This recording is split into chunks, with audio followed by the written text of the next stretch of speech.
Okay, I think we are all live. At least I think so.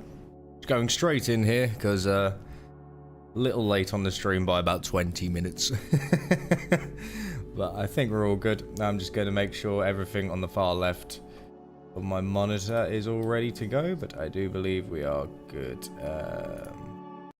Oh, there goes the music. Okay. I'm just going to get all this sorted here. It'll let me. Alright, that's on there. And then we need to go here and pull up the stream, so I'll make sure it's all working. Yeah, could hear my voice. Lovely jubbly. And now, of course, here. And we want to do this and do this. There we go. And lastly, let's get the music on. Excuse me. And duration. There we go. All right. And we are live. Okay, all good. So now I'm going to turn it down on my end. Sorted. Right, okay, so we're picking up from where we left off yesterday, which is, if I recall, we were working on this shot down here, and we just finished adding in a couple of values, or shadows, whatever you want to call them, for this shot here. I just need to make sure I can go through the rest, so everything else pops. So I just need to find that one. There it is. Right, okay, so we're going for warm shadows. I think we were, weren't we? Yeah, we were. Okay, so that means this needs to be a warmer shadow. So let's say something like here. Alright, let's see. Let's pull up a...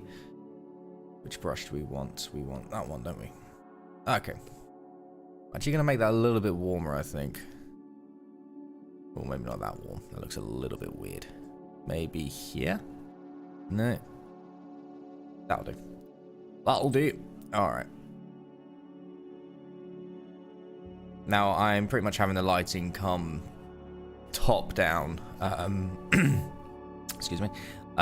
Because there's going to be a lot of fluorescent lights above the characters' heads. And to be honest, when you get a lot of lights in a single room, a lot of the shadows do actually get eliminated. So I'm not going to be too overly concerned with certain shadow shapes.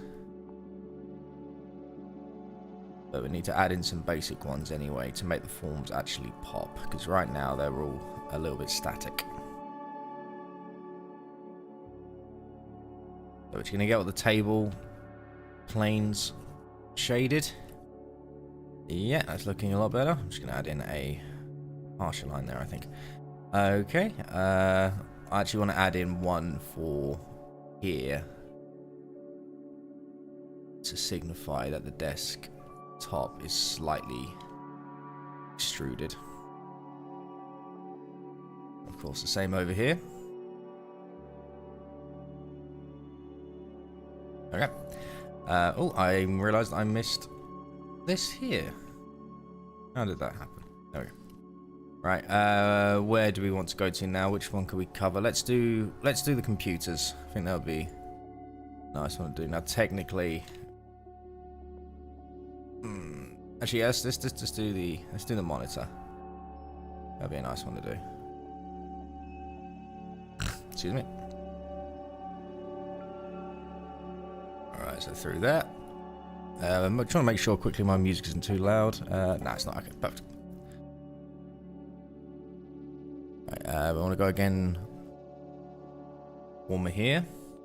Let's get a little bit darker on that one. Ooh, not too dark. Ooh, that's not right. Stick more to the grey, I think. There we go. That'll do.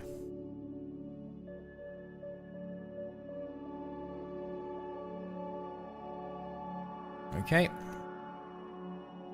Same here. Oh.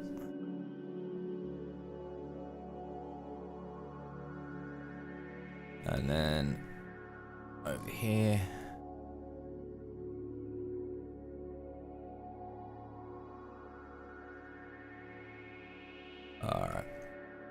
Now I'm just going to add in some basic shading on this character back here.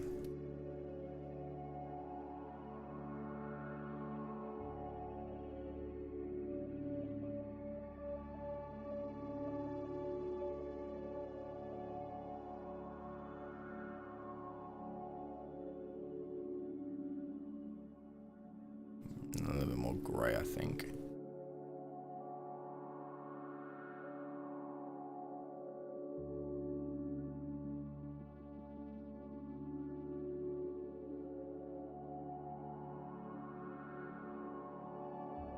There we are. These arms are coming forward so they don't get that much in terms of shadow. We want to make sure we get here as well. This leg goes behind, so I'm going to do that. A little bit of that. Maybe just a little bit of that. Excuse me. Alright, so the way we want to do this, any plane that's purposely facing in this direction, we want to make sure is got a shadow to it.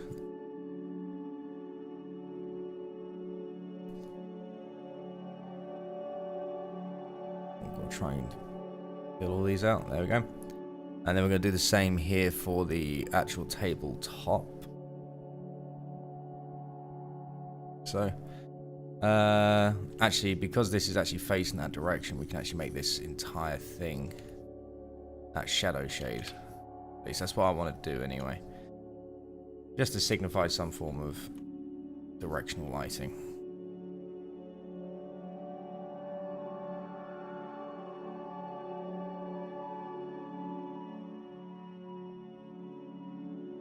And then we want to grab the table shade. There we go. And this one here. And then go like that. Okay. That's definitely already coming together. It's already looking better. Excuse me. Right, okay, so we want to do that. And maybe that.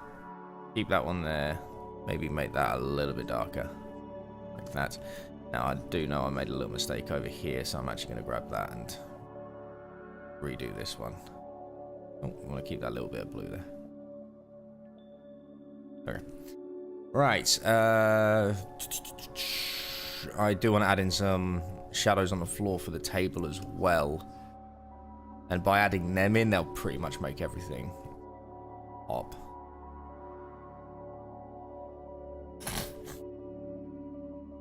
Alright, let's add those in now.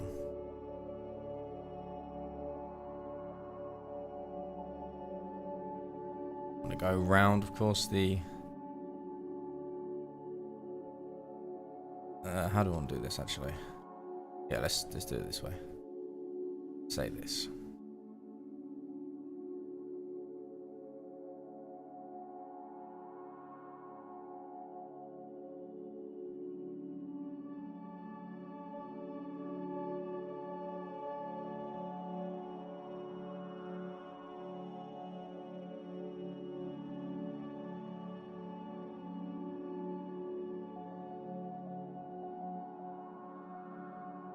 Okay, that actually needs to go back to here because it will go across and it'll be about there, wouldn't it?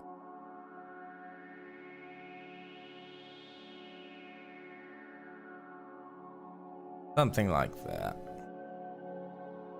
And then here we want to fill this area in as well.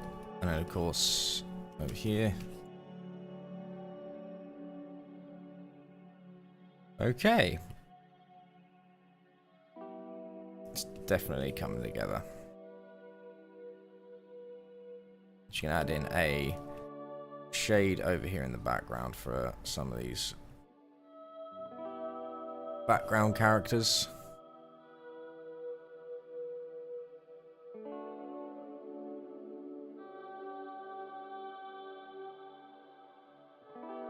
And what I'm also going to do, I'm going to use the multiplier layer just to add like a little bit of difference in the overall tone back there. So I'm going to go around like this, make a nice So half and half.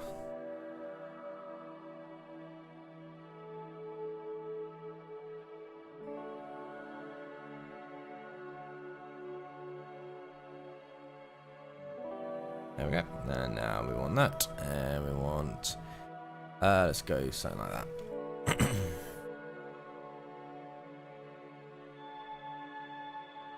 I just want to adjust it so it's subtle. Maybe something like that. Maybe a little bit more. Something like that. And then...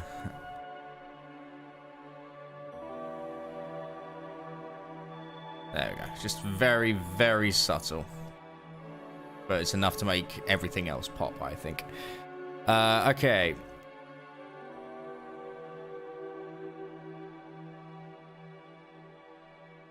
I think what I might just do, I might just add in a couple of small lighting effects on the ceiling. Just to signify, you know, this is a relatively bright room.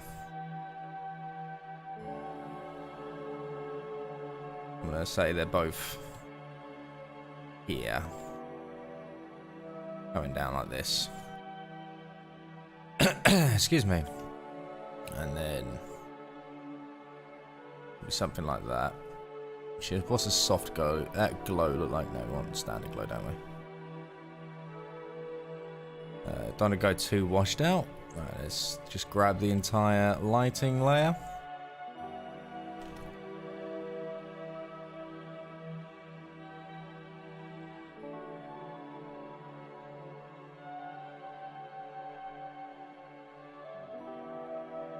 Okay.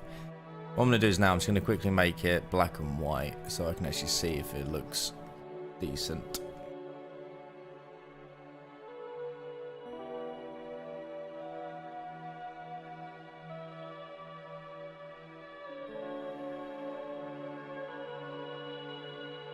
Yeah, I'm happy with that. Probably something I need to improve upon trying to do in these, excuse me, more fluorescent rooms. But that's okay. Why is that being... ah, that's why. There we go.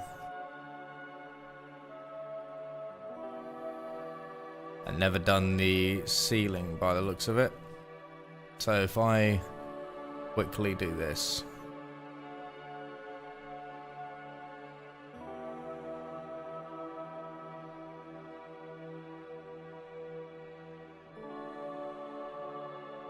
There we go.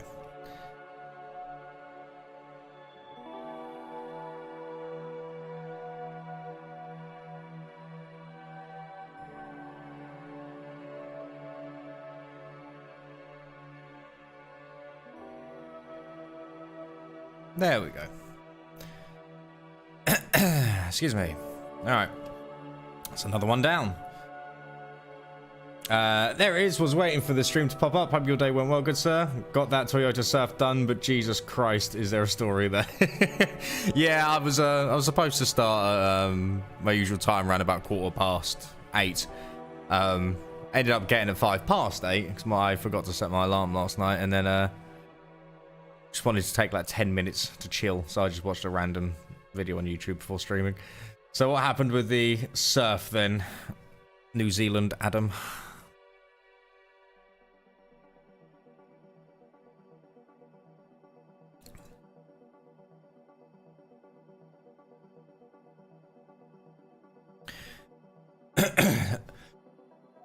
Excuse me, Christ. Alright, eeny, meeny, miny, mo. Which one do I want to do? Screw it. Let's just get this one done. It's technically smaller. Technically easier.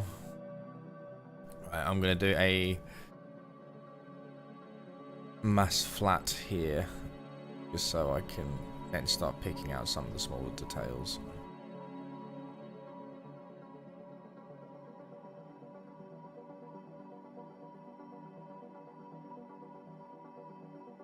Now we want you.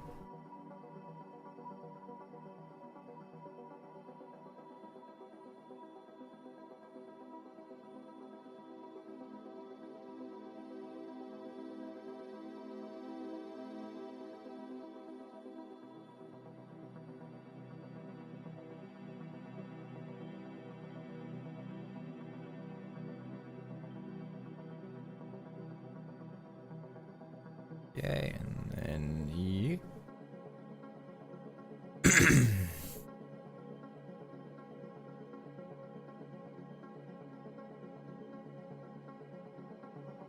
Like so.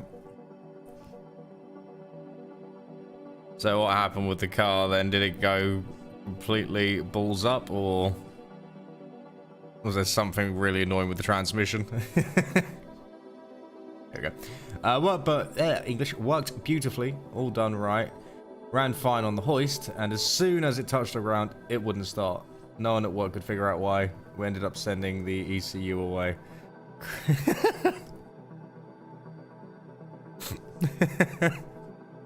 Yeah, that's typical.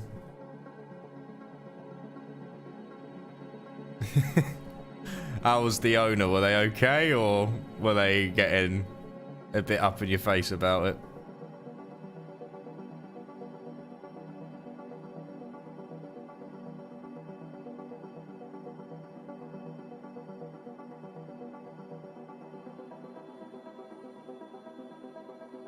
Let's see, I'm also going to want to go for a slightly raw iron brown for these. I think that looks quite nice. Added.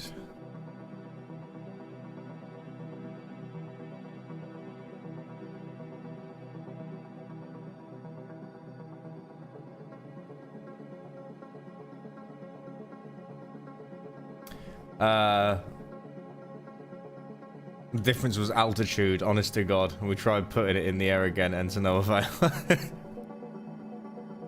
I was going to say, if it had worked with it being up, it'd be like, well, you can drive your car, but it's now a plane.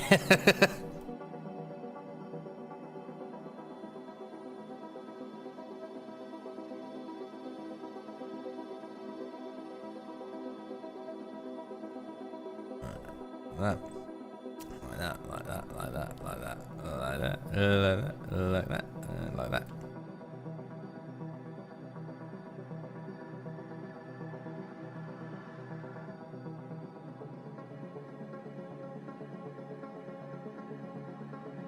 I think sorted there. Awesome. What shade did I go for here?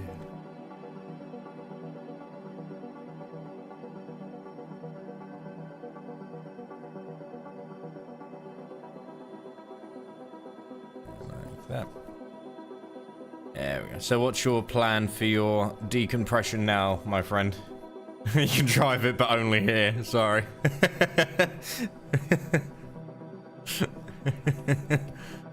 That'll be 800. That'll be $800.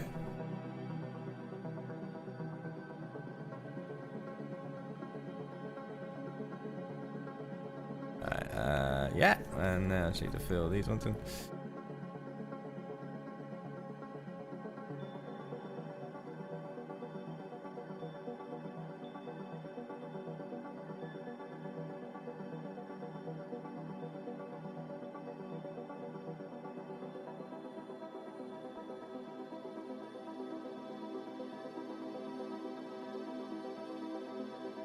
Okay.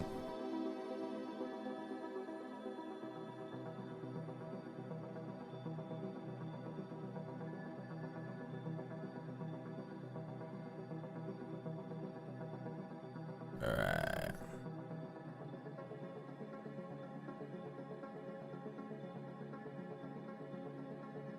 And it's definitely starting to come together. I think what I'm going to do is I'm actually going to change the ground to a different colour. Maybe more of a grey. That should all come together quite nicely, actually.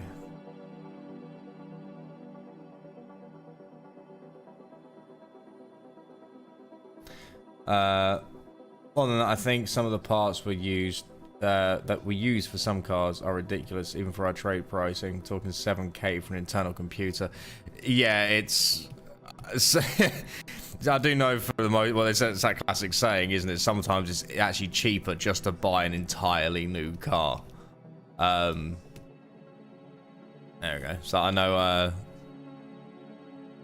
someone from my wife's work, their head gasket completely went and it's going to cost them about $1,500 to fix it all. So it's a head gasket and something else. The calf itself is worth about $3,000. So they're kind of sitting there going, if it ends up becoming half the price of the car, I'm just going to sell it and get something cheap. But sometimes it can just be absolutely ridiculous.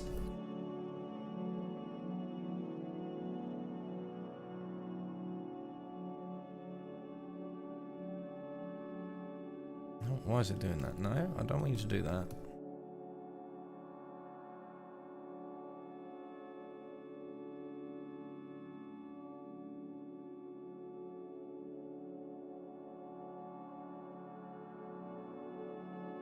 There we are. And then the last one here. No, come on. There we go. Why did that come out weird? That came out really weird.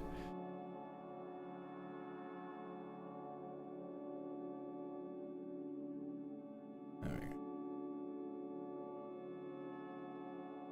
go. Decompression plan is the same as yesterday, really. Devil's lettuce in games. And it fully is. The labor cost on top can be nuts. We do our best to be quick, but we also have to do it right. Oh, 100%. I mean, you're working with a car, for Christ's sake. If it goes wrong, well, you end up putting something on wrong. That person's life at risk. And fair enough. Sounds like a nice way to chill. Then I'm going to be doing my usual here. Hopefully I can actually finish up every single frame here.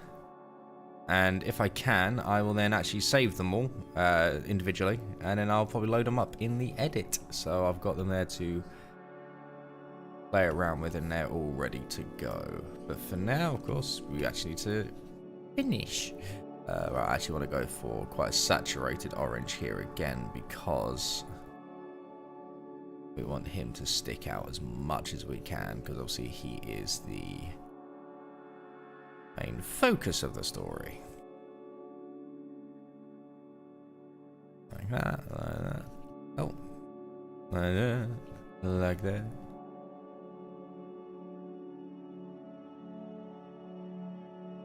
I can do a little bit more lighting on him actually to make him stick out that tad bit more.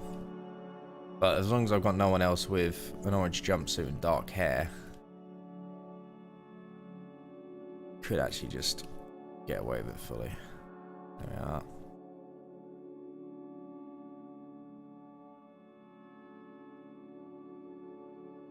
And then something down here.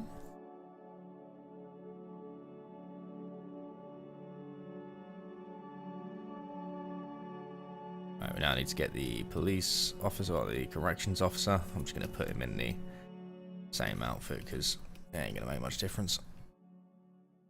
Oh, let's go darker on that one actually. What colour is this? This one's that. So if we go a little bit more there.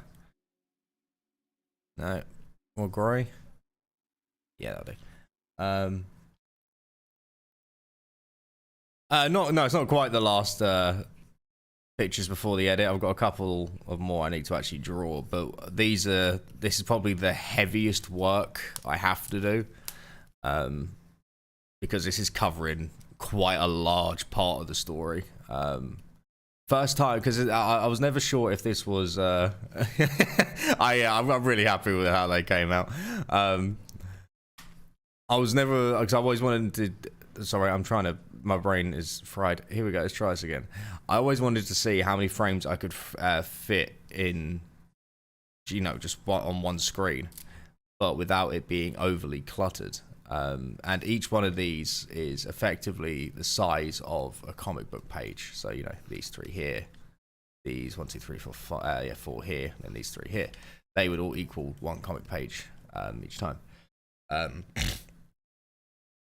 And the way I saw it was, if I could do it where effectively I show 3 pages worth of a comic book on screen as I'm telling the story, that'd be kind of a great way to get from point A to point B rather quickly.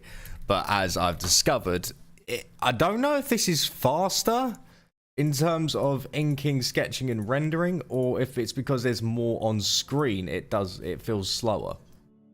I'm not sure. I think it's faster. I think I've done it faster because obviously the frames are smaller, so I have to do less detail. Otherwise, it will look cluttered and it just won't look good. It will look almost nauseating, really.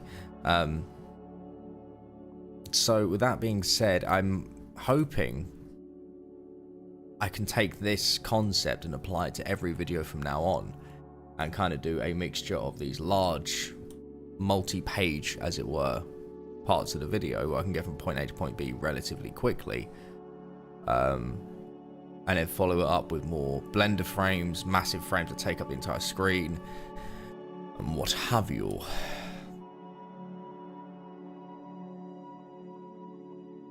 But it all really comes down to page layout. That's what I have to work with.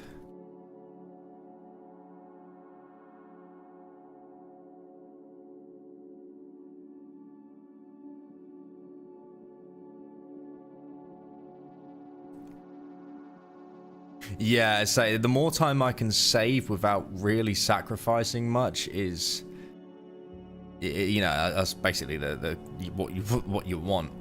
And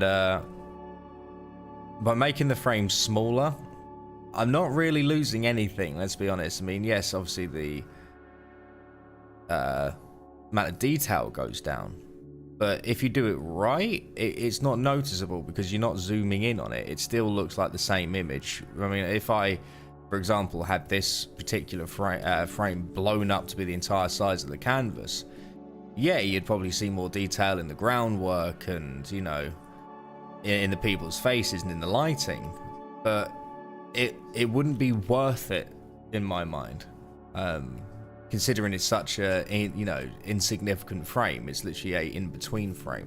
This one, however, I can imagine blowing up. Not this one. Maybe this one up here, maybe this one here, definitely this one down here, maybe this one, and maybe even this one. But, you know, I can't blow each and every single one of them up because it wouldn't really make much sense.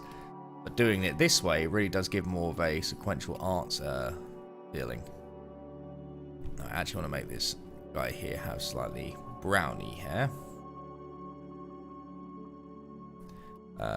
This guy down here, I might actually put him in green, like he's like a trustee. Or trustees typically wear green. Well, at least they do in some penitentiaries. I think in others they wear yellow or blue.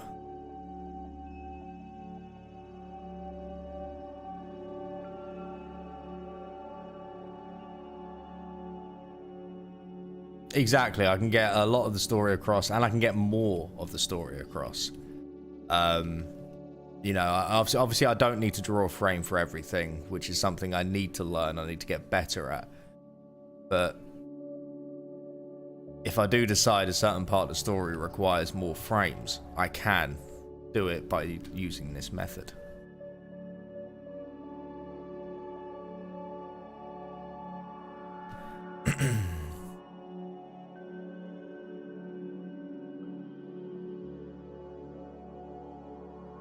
Okay, here and here.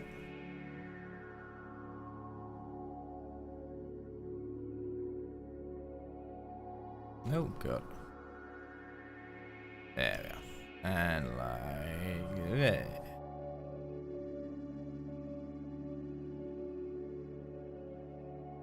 Okay, that's those characters in.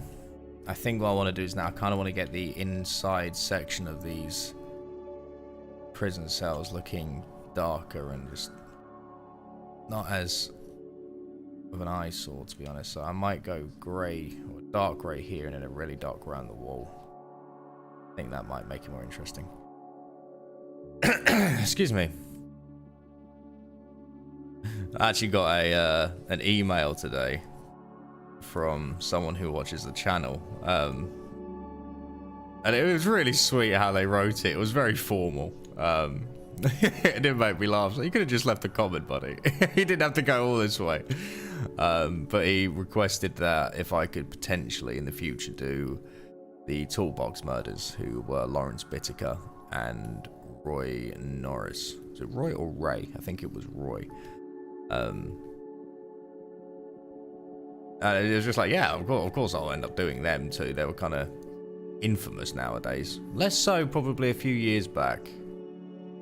I think in recent years they've become a little bit more well known. The only reason I haven't actually covered them recently is because they're a little bit more well known. They're kind of breaking away from my obscure list. There we go, like that. And then the other reason I haven't covered them is that I'm not very good at drawing vans. And that episode will require a lot of drawing of vans. But I want to get good at doing that because there's another case that I want to cover which follows the Chicago Ripper crew, which was 4 men. And they took out a total of 18 people and sacrificed them to Satan. It's an extremely disturbing and bizarre case that has just got like no attention. I don't know why, because you'd think something like that would have a lot of attention, but nope. Actually, no one knows about it.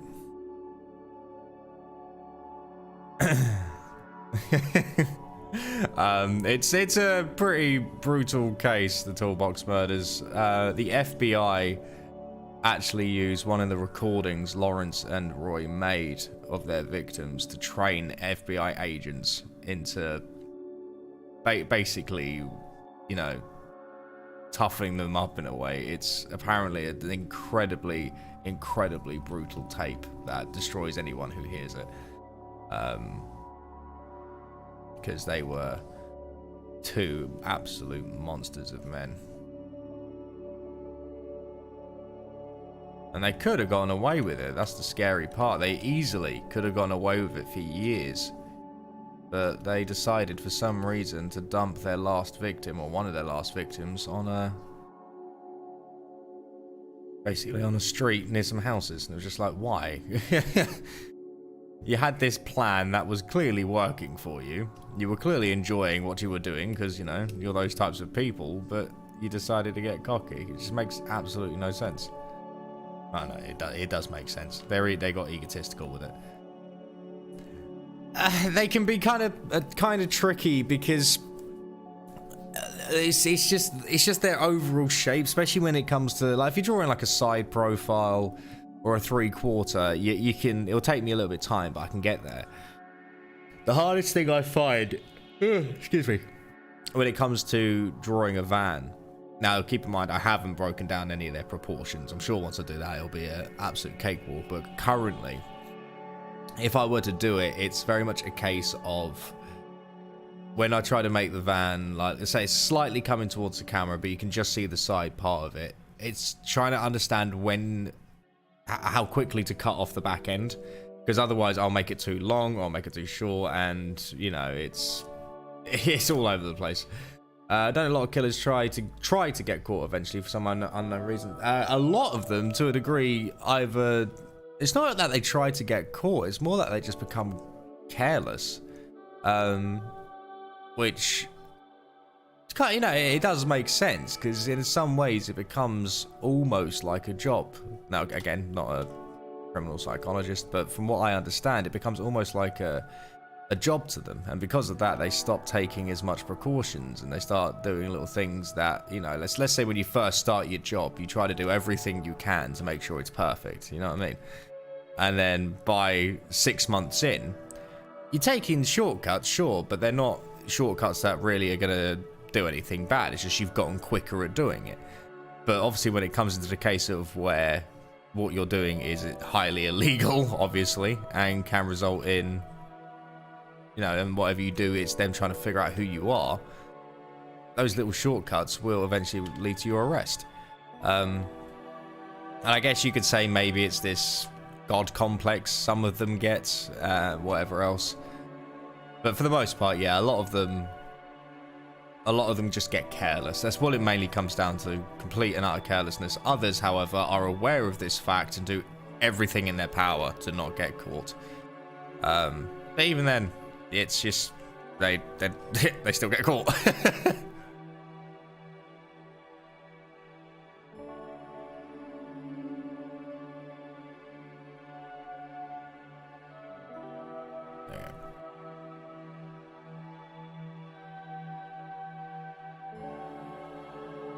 Do that. Do that. Do that. Do that.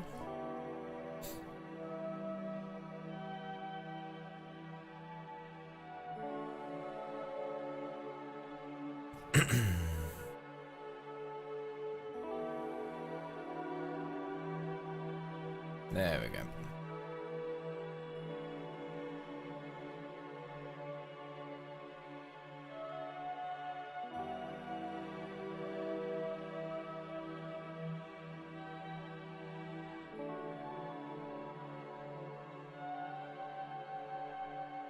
Okay, I think that's coming out fine.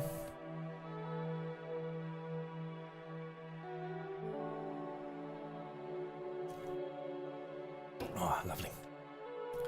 I think what I'm going to do with this one, I'm going to put in some very basic flats. And then, oh, excuse me. Nice big stretch. Just to make life easier, because we're further away, I am going to use a multiply layer to do the shadows instead, which you shouldn't do, because a multiply layer, it kind of breaks the rules of general value in color theory, but you can kind of get away with it if you do it just right.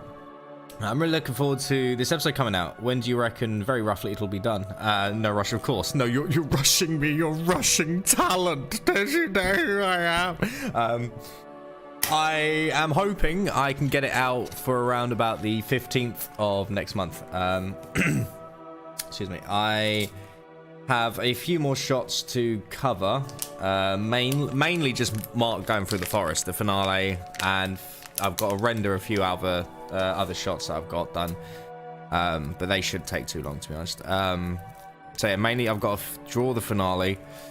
Excuse me. I've got to finish that part of the script as well, which, again, it won't be very difficult. That'll literally probably take me about a day, and then I've just got to record and put it all together. So I'm saying 15th for... God, I'm very burpy right now. I'm saying 15th as a rough estimate. It shouldn't be any later than that. It shouldn't be. In fact, it should be way before.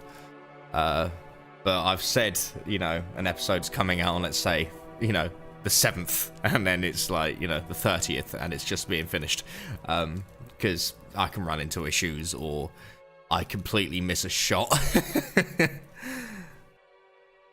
But no, I'm gonna say 15th of next month, and then once that is actually out and released, I will be working very hard on the 8 Immortals Part 2, and that should come out a lot faster. I might even be able to get the 8 Immortals out in like 15 days or so.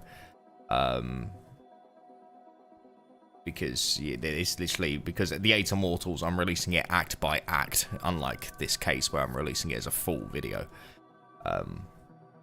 So yeah, the only problem is with 8 Immortals, I'm not doing it in color. So when it comes to doing the frames, I'm gonna have to, I'm probably gonna do them in color and then just make sure they stay black and white, just so I can get an easier time at seeing what I'm doing. But yeah, no, that will be one I'm working on very soon as well.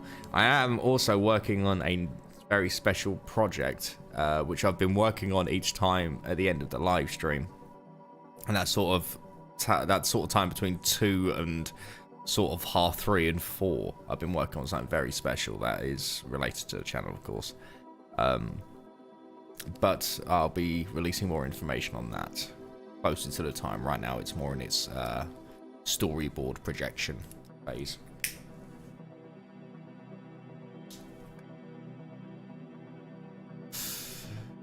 You cannot rush a masterpiece. I'm looking forward to it.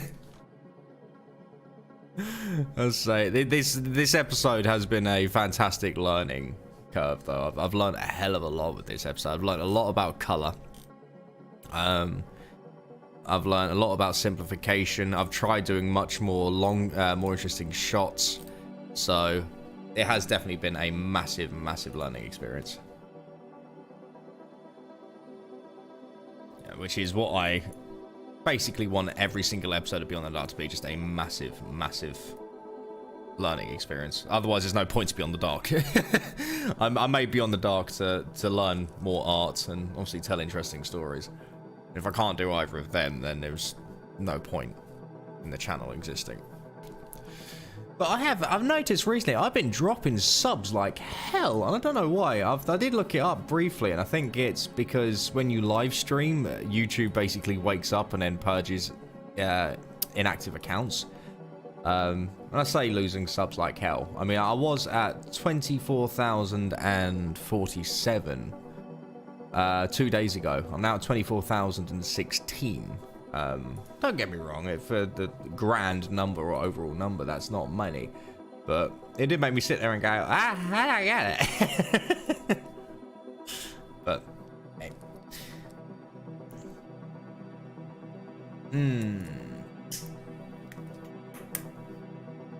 One of my best episodes I ever done, I think, because everything just fell in line at the time. And I wish I had my drawing ability like I do now, but I think probably one of the best ones that fell in line at the time has to be Ubam-kun, because I managed to get a really solid pace for that video. If I had to choose, it would either be Ubam-kun or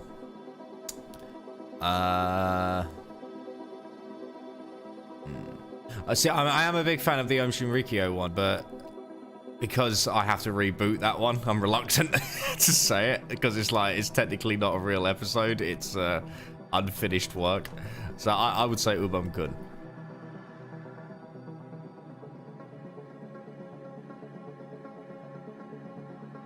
I'm gonna make this column a blue.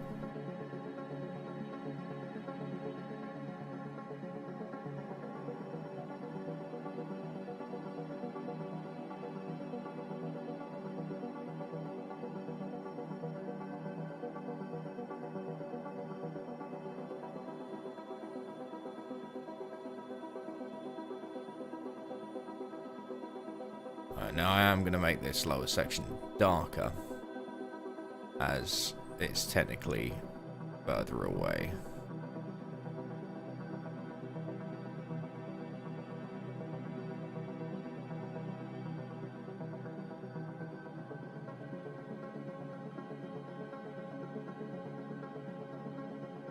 Like so.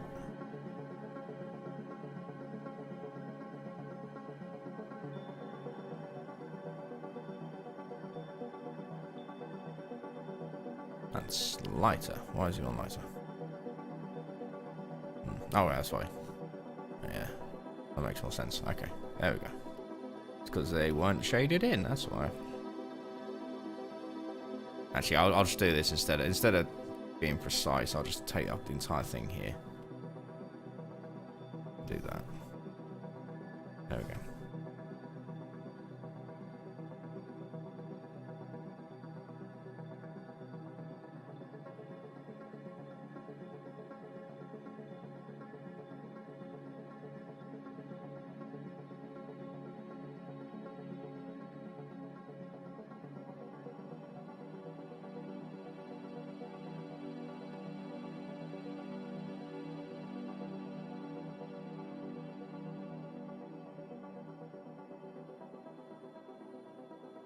So, yeah, these tables are a little bit weird, but they'll do. A little bit of shadow underneath, and I'll should come out right. Yeah, Ubam-kun was the Yuyong massacre. I just found how I managed to do the pace, because at the time when I was working on it, I wasn't really. I didn't know much about cinematic storytelling, and don't get me wrong, there's still room for improvement. But at the time, I knew nothing about cinematic storytelling, why certain cuts are used, this, that, and the other, and but I somehow managed to get a pretty decent level of flow for that video. At least I personally think so. And I was quite happy with that, especially when it came out. A lot of people seemed to really like it. I was doing what I classed as at the time was as a blackout room, which was where instead of drawing these backgrounds, I'd kind of put them on a stage that was just jet black, and then there'd be a spotlight highlighting little elements of a scene, almost like a artsy stage play, I guess. I stopped doing it in the end because I was never too sure on how it looked, but I think the other issue I have is that from a style standpoint, if I was going to keep doing things like that, I needed to go more full on, leaning into that sort of style, and I just didn't. So for this season, that's why I'm kind of leaning now into this sort of investigation. These investigation shots I'm going to be doing, and I may end up stop doing them by season 4, but for now I think they're a really good use of Blender. It basically gives me a reason to use Blender instead of just using Blender for a random shot, which just makes no sense. I think all I really need to do now is just add in some lighting effects here, and I can call this one done because it's quite a simple piece. Excuse me. Right, so what I'm going to do is I'm actually going to cut across here like this, and I'm actually going to go for a warmer shadow again, so something like this. Maybe something more like this, something like this, something like this. Something like that. I'll figure out the tone in a minute. Right, now I want to say there is a wall or a pillar on the opposite side of the frame that we can't see. That's going to be blocking this section here. So let's add that in. And it's going to come all the way down to like here. Actually, let's say here.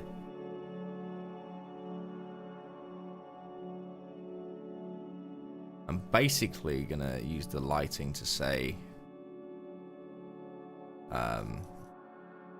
you know, marking the officer here are in light, while the rest of it is relatively in shadow.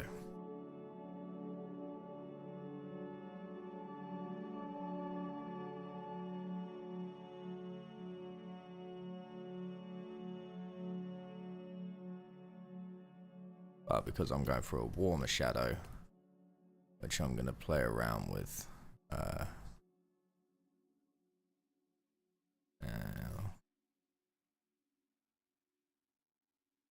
let's see if we're here. Our shadow probably needs to be like here-ish. And I'm just going to go like that.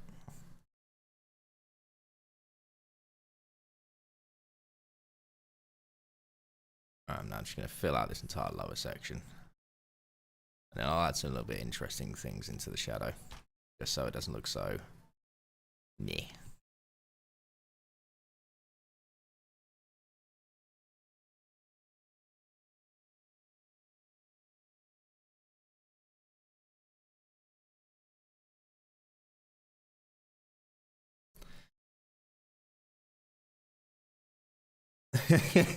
Well, I'd say I'm still very early on in my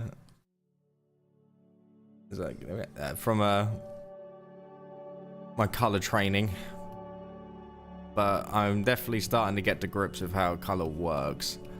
I'm hoping in the next coming months I can really get to grips with certain different styles of color palettes. Actually start making some really interesting color choices.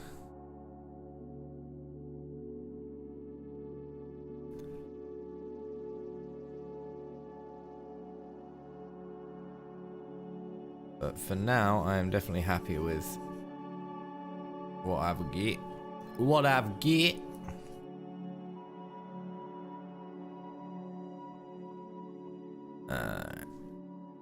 If we know. Oh, yeah, that's definitely an interesting scene there, isn't there? I do this, and then if I do this, I absolutely hate doing shadows for bars. It's a pain in the ass. But if I do this, I can sort of say, hey, look, you know. Cool looking shot, innit? Innit?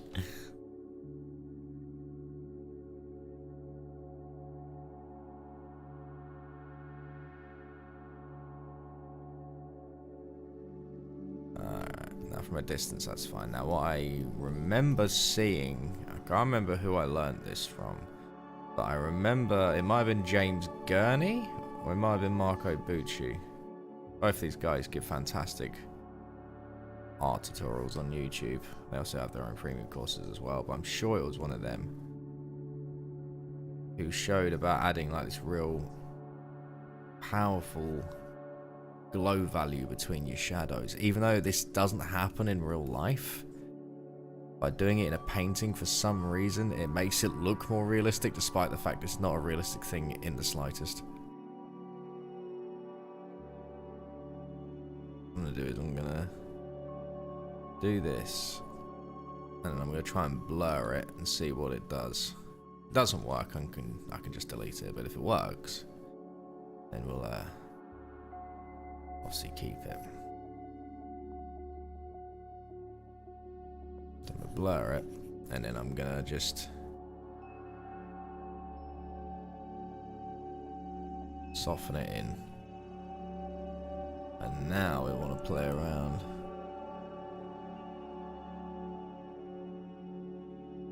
The difference isn't much, so nah, we're gonna do that.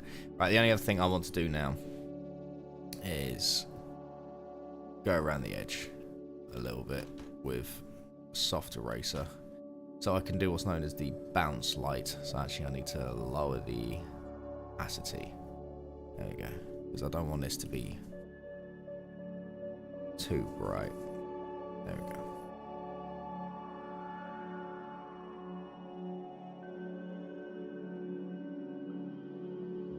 Something like that, I think.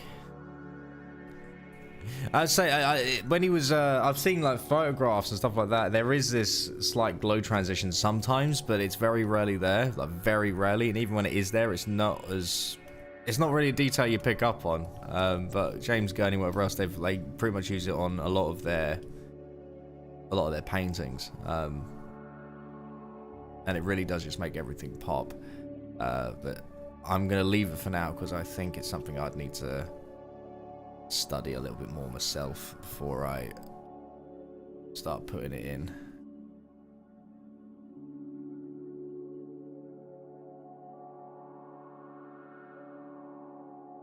Alright, last thing I want to do here is I just want to add in like an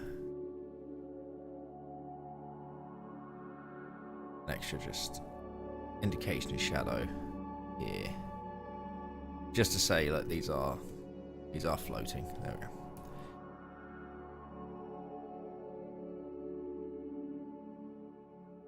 That'll do for now. That'll do for now. So I could have gotten much more accurate with the windows, to be honest, but I got rid of my perspective grid. So that'll do for now. I will be satisfied with that. So what I can do, however, just to make it a little bit more interesting, is I'm going to grab this orange light and I'm going to go like this.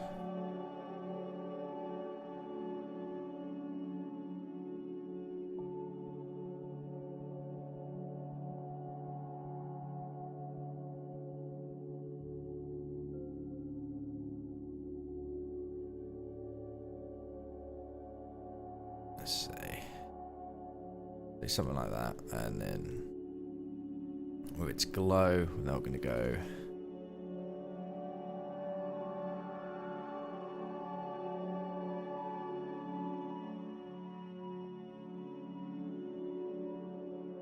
like this. See, will this work or will this look weird?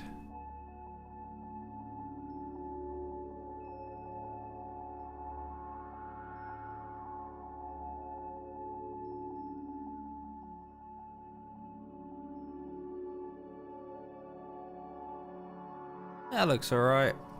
I know the effect I'm trying to do there, but it's not quite working. But I think I'll keep that there. Maybe more about there.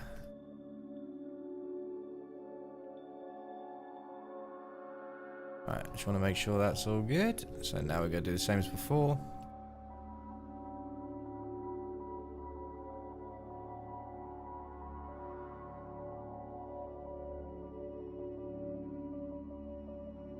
Yeah, so Mark does kind of blend a little bit. Your eyes are more tension down here, to be honest, but I'm just gonna say that shot's fine. It's not really a shot I'm desperate for it to look perfect, but it'll do. Save that. There we go.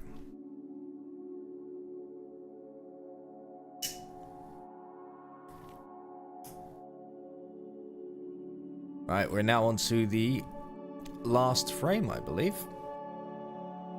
So I'm just going to do a quick tidy up here of anything, because I'll always end up making these blank frames. I don't know what that's... Well, that's a perspective grid for the top one. That doesn't need to be there anymore. What are you? You're the sketch for the hands? Yeah. Yeah, it's now the last one. I ain't got a choice now. Alright,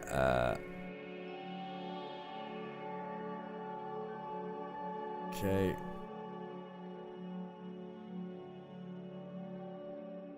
Alright. This is all cleaned up there. Right. Now have a quick sip of my drink. Quick stretch of my fingers. Quick crack of my leg.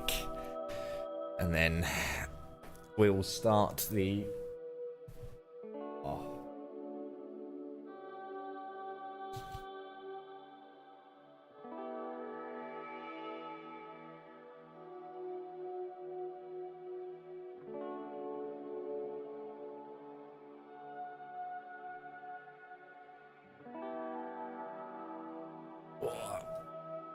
Right, let me just stretch my leg a little bit.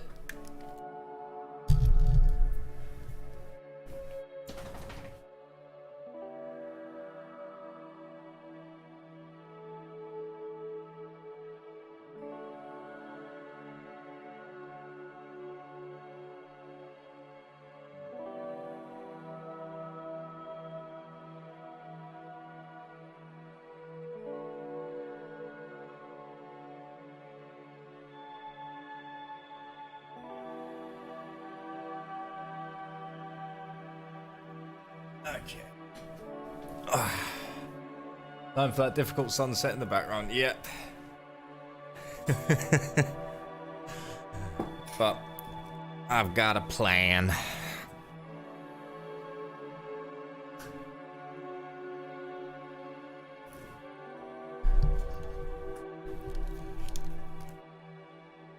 Right, so if I really sit down and I think about this. Now, I'm going to start with Mark in the background to get a good idea, because I feel like I want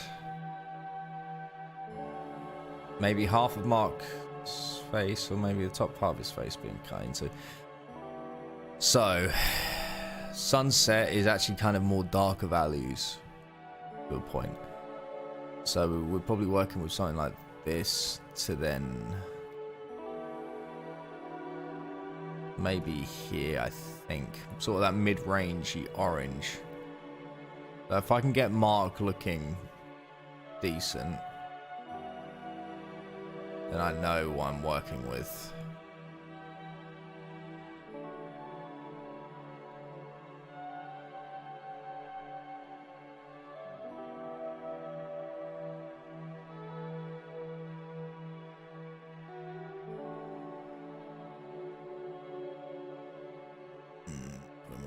Here, I think.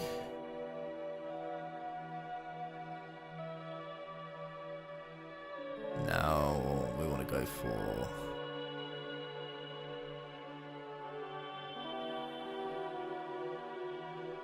right now. What I'm gonna do, because I want this to be a really cool shot, I'm going to add in a little bit of interest in his nose and ear.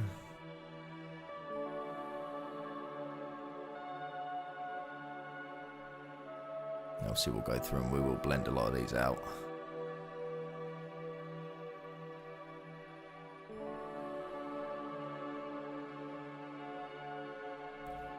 Right, now, let's say these are the flats.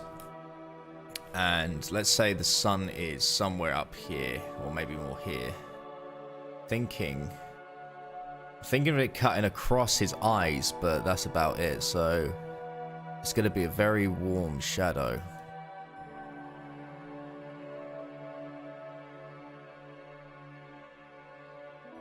So thinking about maybe here.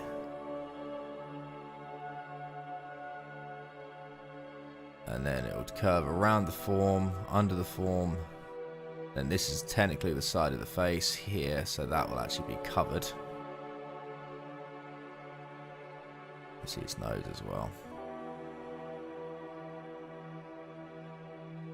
Let's do that, and then let's do that.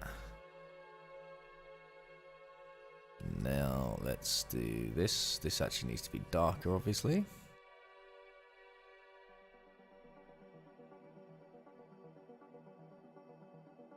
And I actually want to make that a little bit more like that.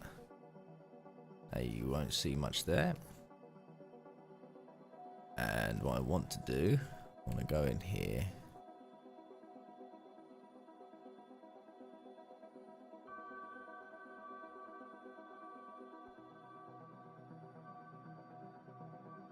A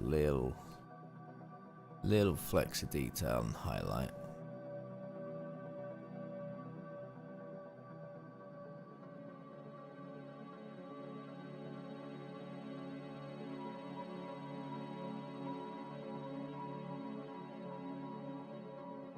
And then here.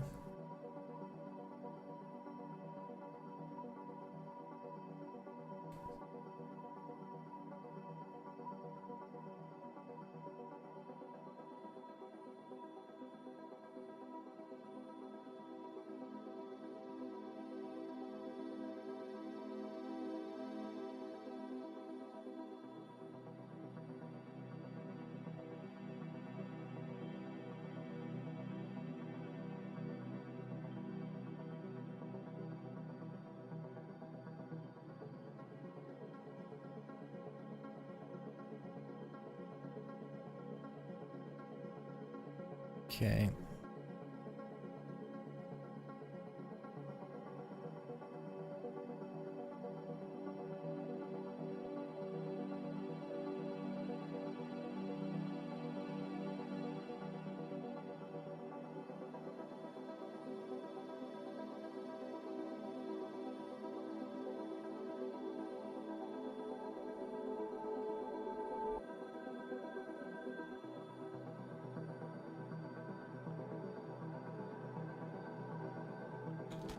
And then actually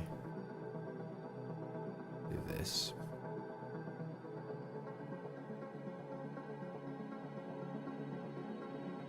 Because this is technically in the shadow, we can go for a slight occasion.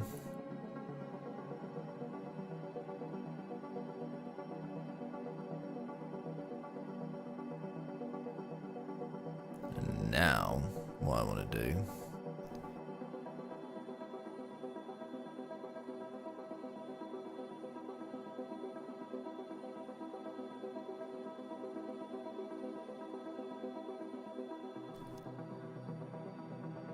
Okay.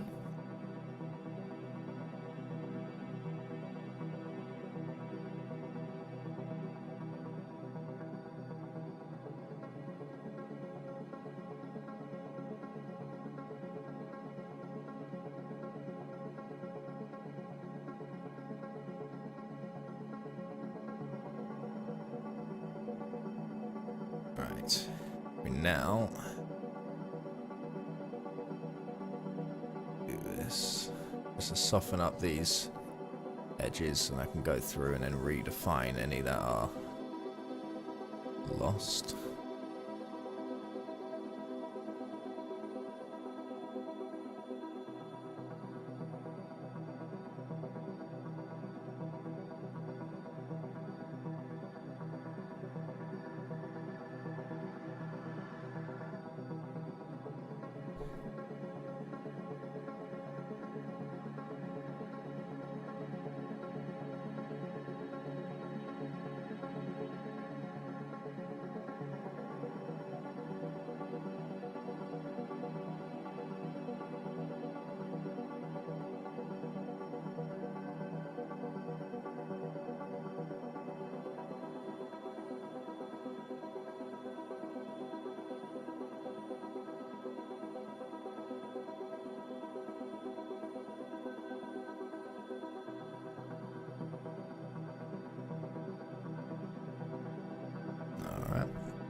The detail you make with color is nuts. Really cool to see how it all works together. I'm not an artist.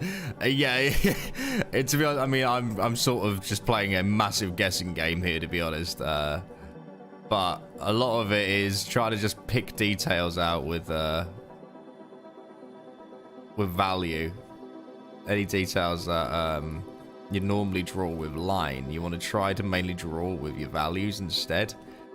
Obviously that's what a lot of actual painters do. Instead of using line, they use tone and shapes. So what I'm trying to do here is I'm just trying to add in sort of interest into the fabric where it is catching the sunlight, which is obviously it's not bright. Sunset light is actually very dark in comparison to what it normally is.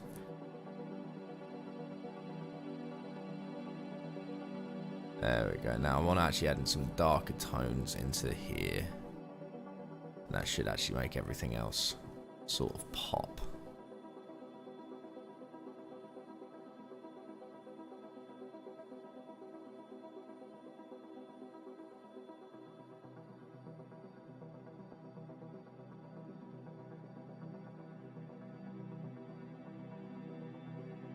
Say, because I'm doing this sort of front lighting, it's quite tricky. I'm not very good with, well, to be honest, lighting is actually one of my weaker points, but I'm getting a general feeling here of what I'm looking at.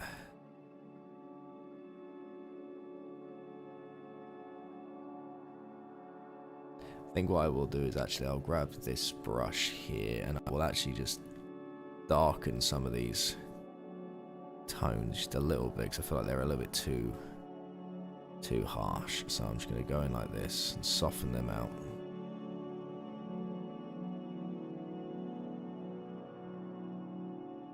And now I want to do maybe like a gradient effect.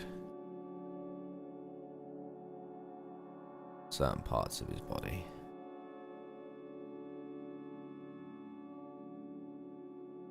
There we go. Now he looks like his actual like lower section's going inwards instead of just sticking out.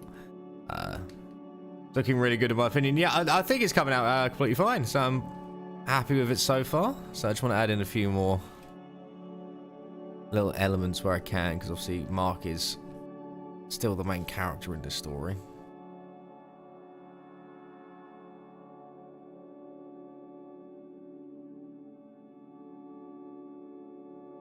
Okay, now obviously he is lower detailed compared to the rest of them, but he has come out pretty well. So what I'm going to do now, I'm going to add in these seats.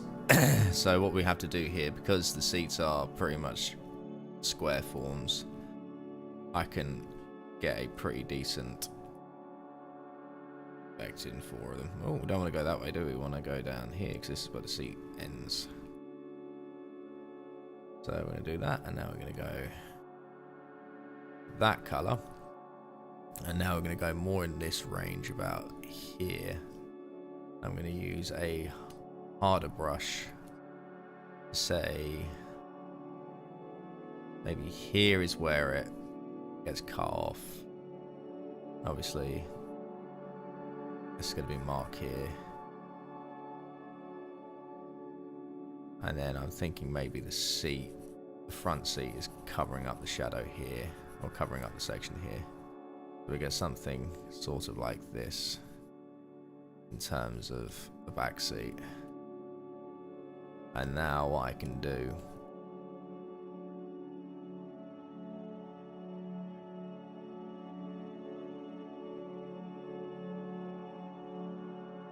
is add in a couple of little highlight sections.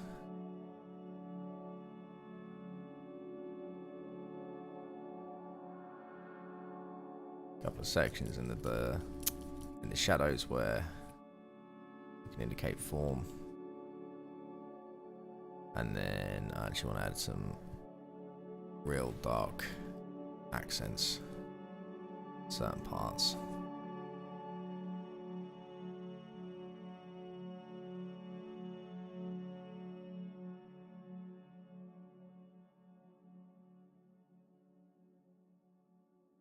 Okay.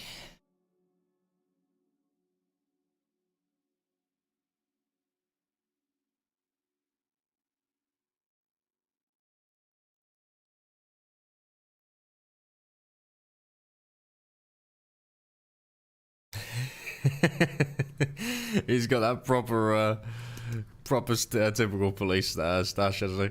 Let's see. I want to go for... Actually, let's go for a gradient here. So let's go for, obviously, orange. A bit about there.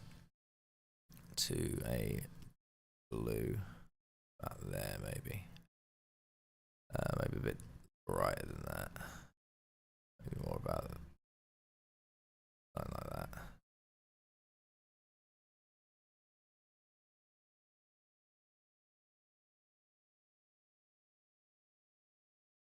Yeah, I can already see with those three color this color range in the background. I can already see it taking shape. So that's already looking fantastic.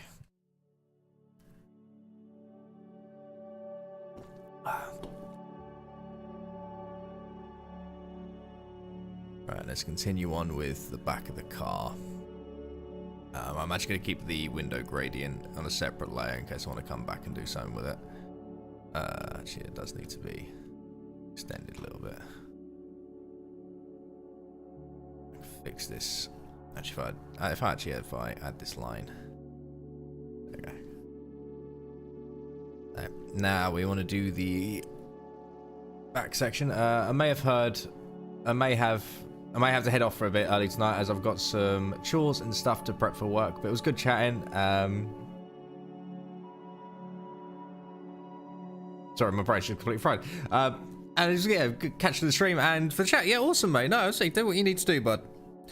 Do what you need to do. I'll be here until my usual time anyway.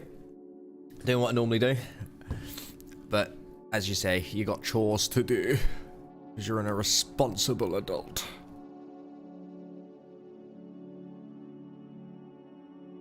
But if you are hopping off now, mate, I will catch you whenever the next time you hop in. Or on the Discord. As I say, this weekend there's going to be a live stream on Saturday because my missus is staying with her parents, so I'm going to be filling my time with whatever. And yeah. Let's make that darker actually.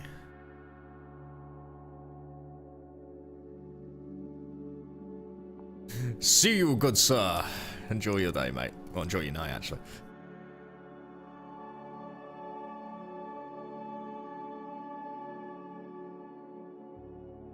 Let's see, we want to now take out the glass.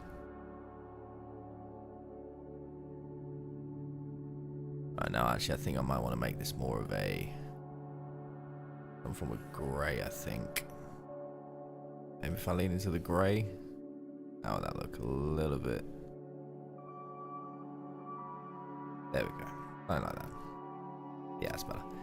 Okay, now what I want to do... add in the value here.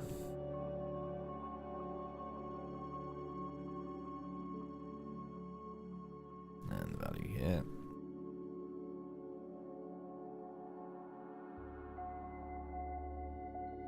Oh. Oh. Like so. Okay, I can see that back seat coming together.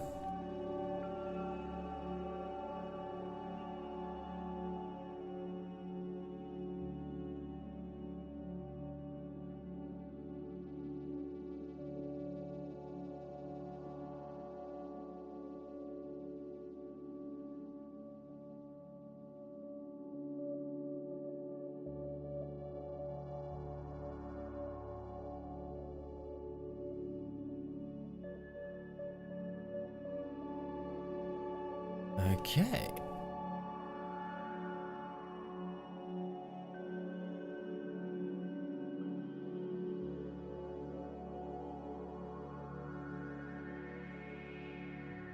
One thing I do want to do as well is add in the actual glass between Mark and the police officers.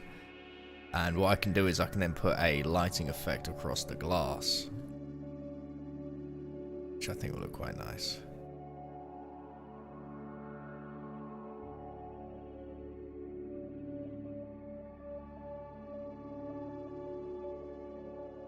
Something like this should give us an overall shape.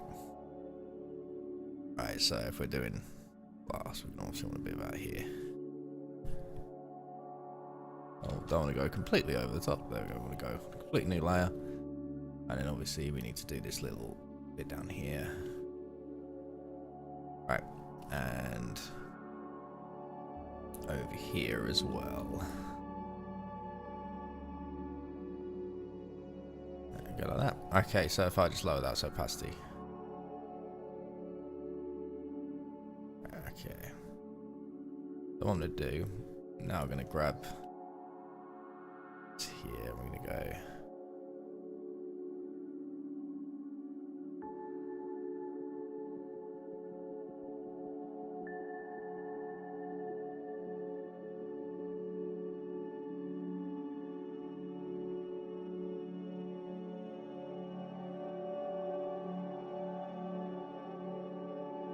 If we do that, and then we do, what's an overlay look like? Yeah.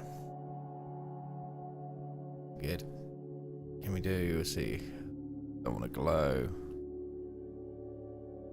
Green. Lighten.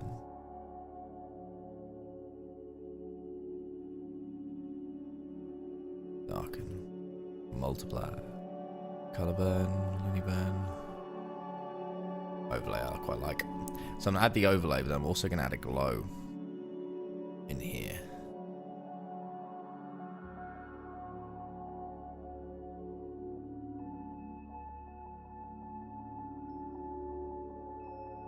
And then going to soften out. Yeah, that's looking good. I'm liking that. Alright, so I'm going to keep them turned off for now, because obviously that's a more of a lighting effect more than anything. But I am going to add in a backlight into Mark, just ever so slightly.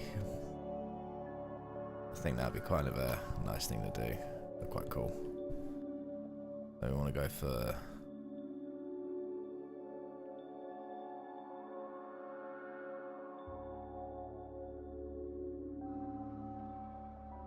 something here, I think.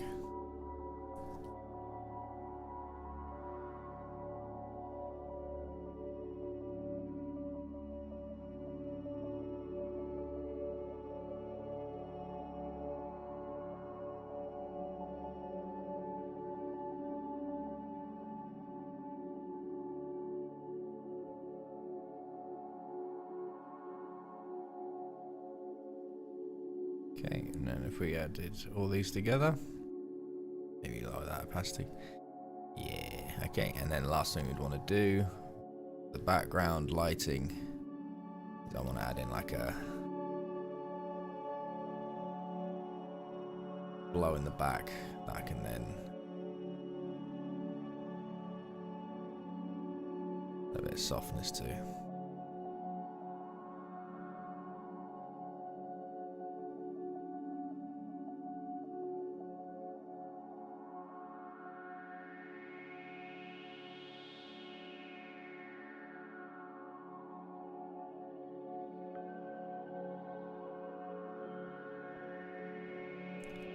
Awesome.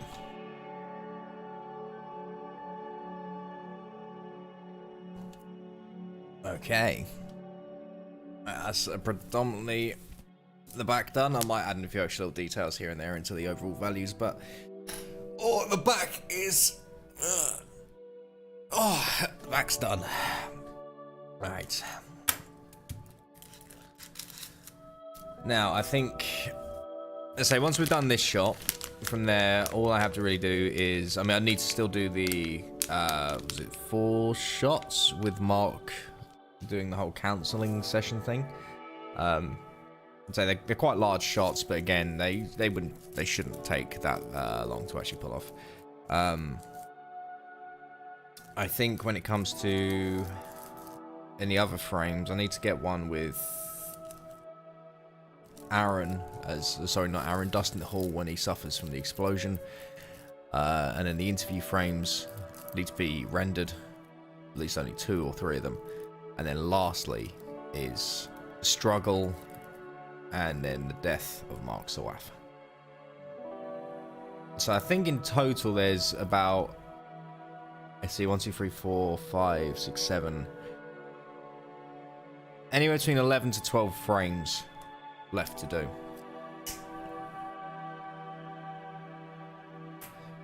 Which really isn't much in terms of an overall video. But what I'm going to do quickly, I'm just going to make sure all of the color frames are on, because I like seeing them, they look fun. So I'm going to minimize you. Minimize you. Where's the other one?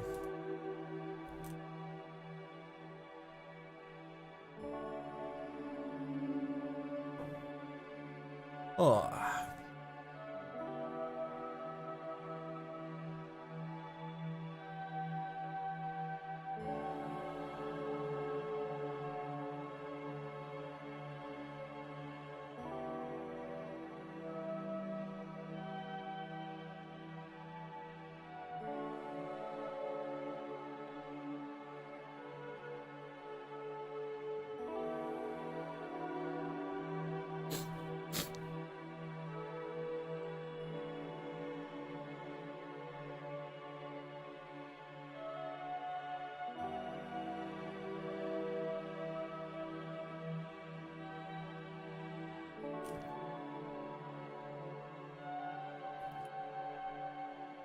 And it's getting the flats for everyone else as well, aren't I?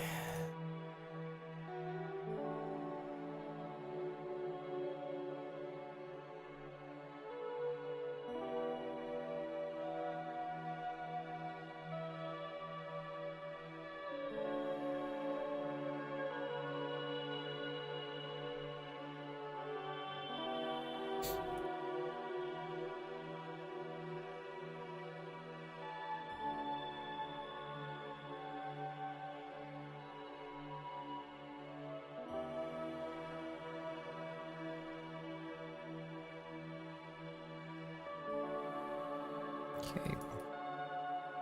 Something like that. And then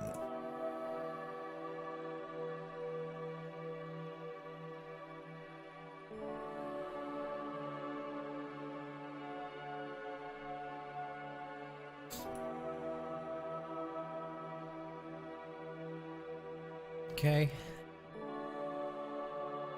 I have to figure out where the cutoff line is for that.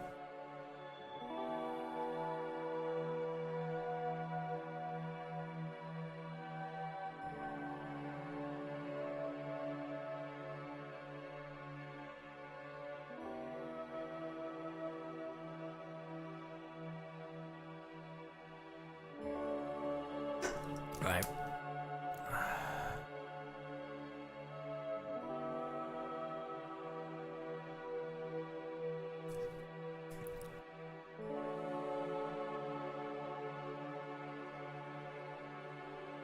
Let's see. That's not that low. That cutoff line would be so be seen here. Actually, if it's like that, that being light, that being light. Say probably something like this.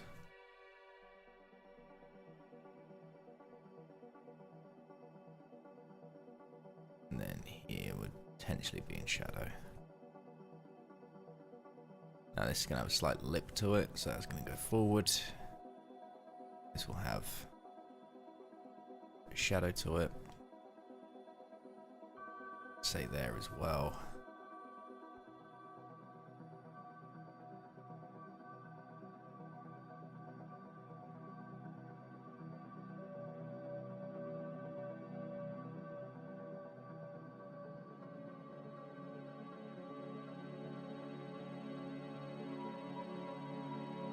And then let's say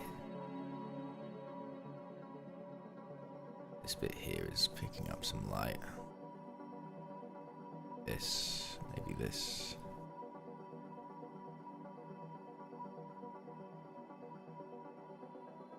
I'm gonna say maybe this is getting a little bit of a gradient.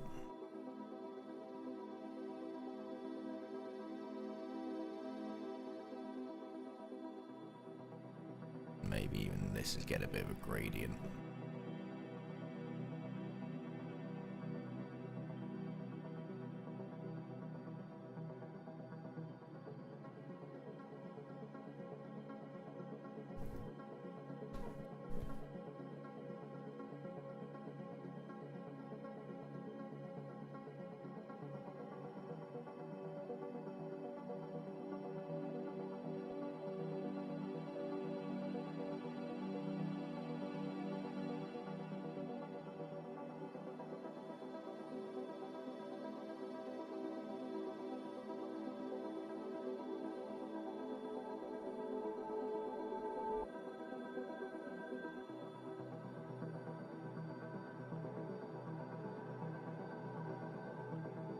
Okay.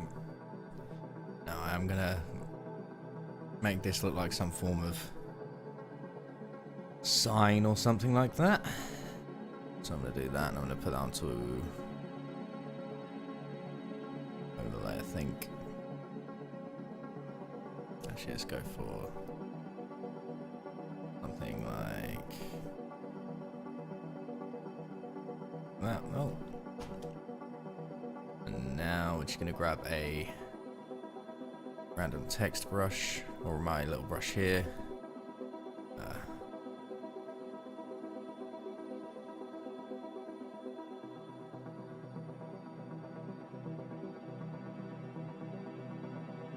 Nah, that looks weird. Let's just turn this into like a still plate.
Yeah, I think that'll do for now.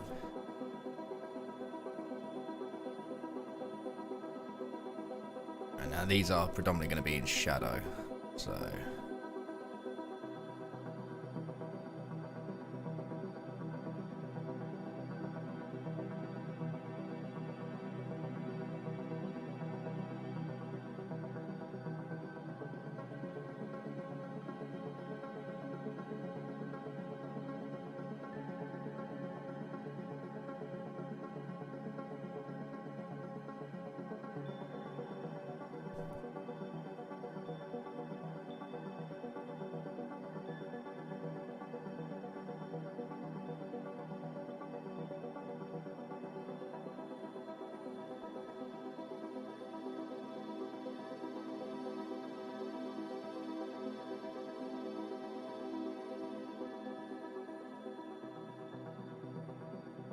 Right. Now comes the hard part. Right, let's just get his skin tone in. Say this.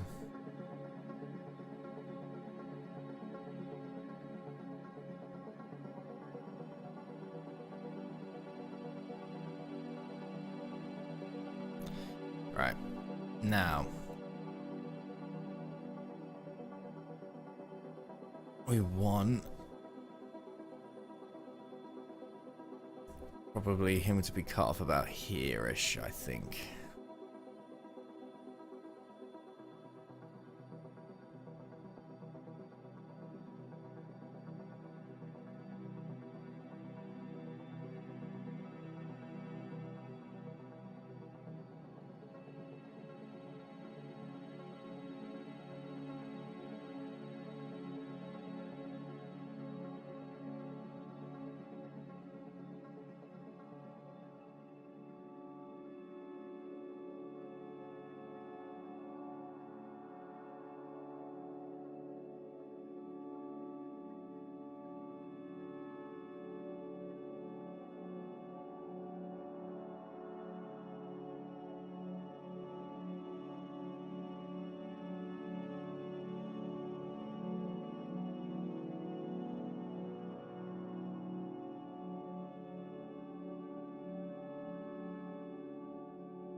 Okay.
Oh, oh, nearly there. Nearly there.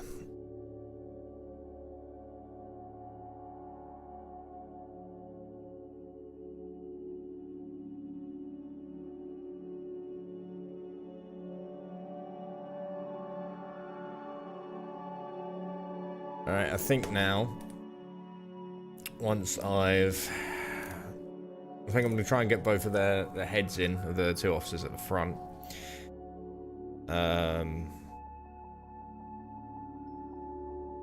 So I might need to cut that section off a little bit more. But it's definitely getting that sort of driving away towards the sunset sort of feeling.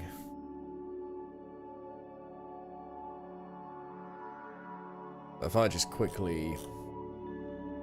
if I merge these two together, okay, that'll do that. Okay, well, let's quickly re-add in the harsh shadow. Yeah. That because it looked like, yeah.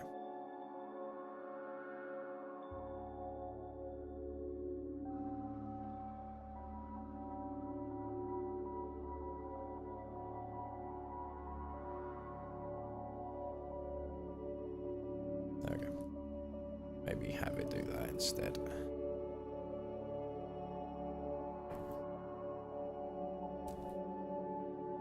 Alright. Just gonna take a breather for a second, and then I'm gonna work on the head of the ATF agent.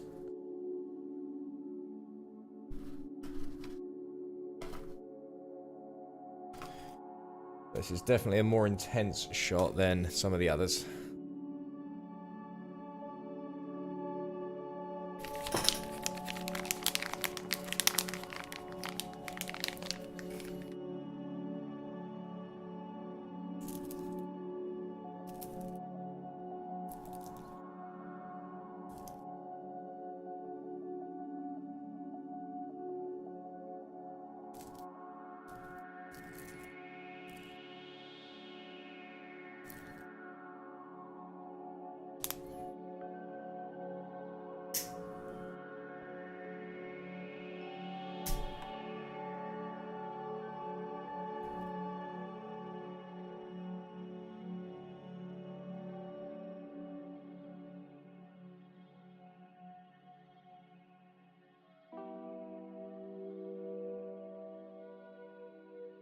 Alright, if I put in the flats for this man's shirt.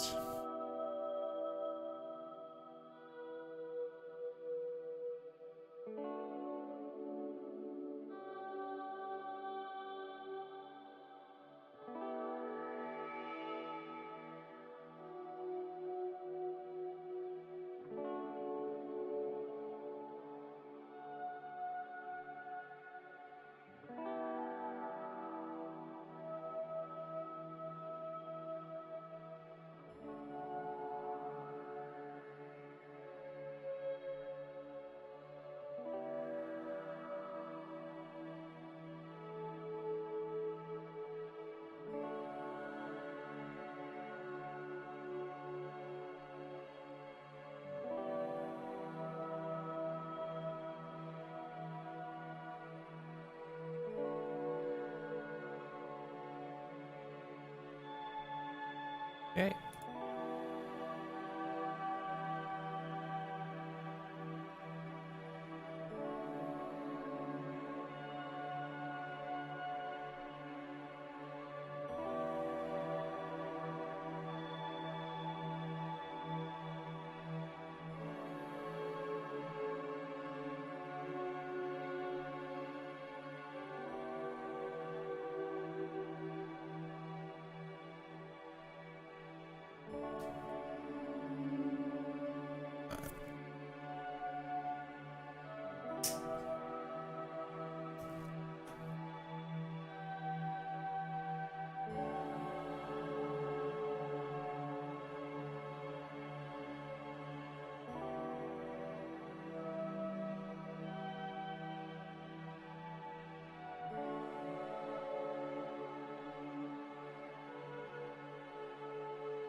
I'm actually going to focus on getting the hand done first because I want the hand to really pop.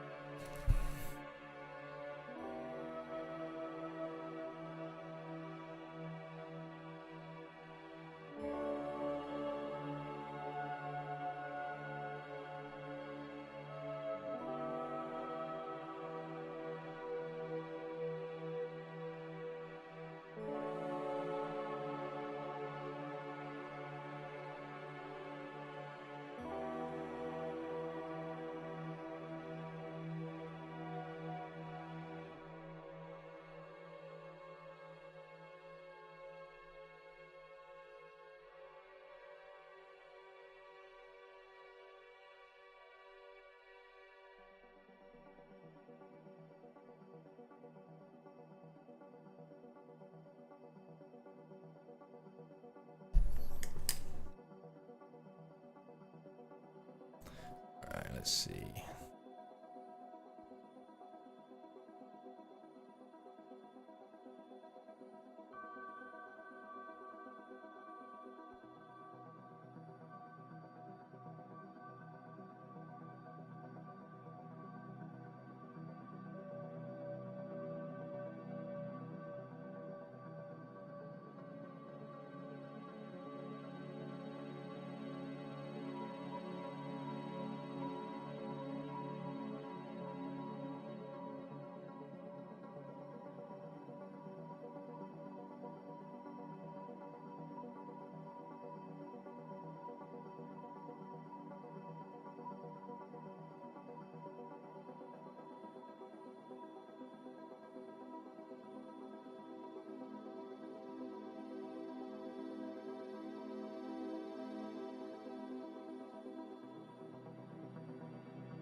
Okay.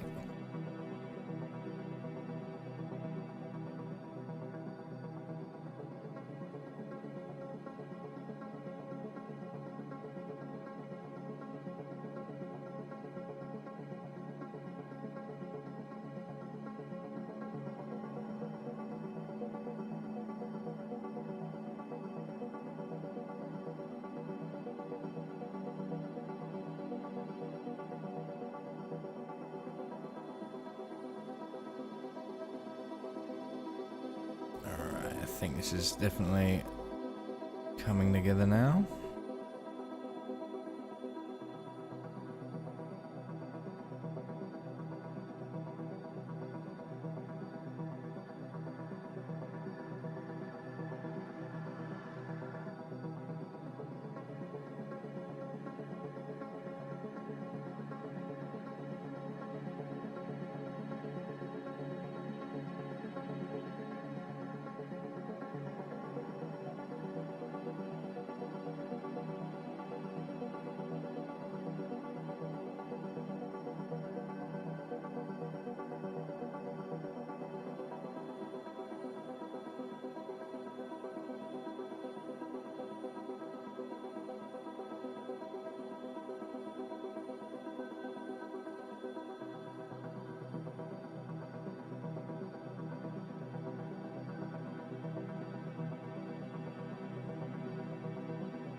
I think a lot of the hand will actually, so not a lot of the arm will actually be obscured by the shadow being cast by the hand itself, I think. So, actually, no, it needs to be more like this.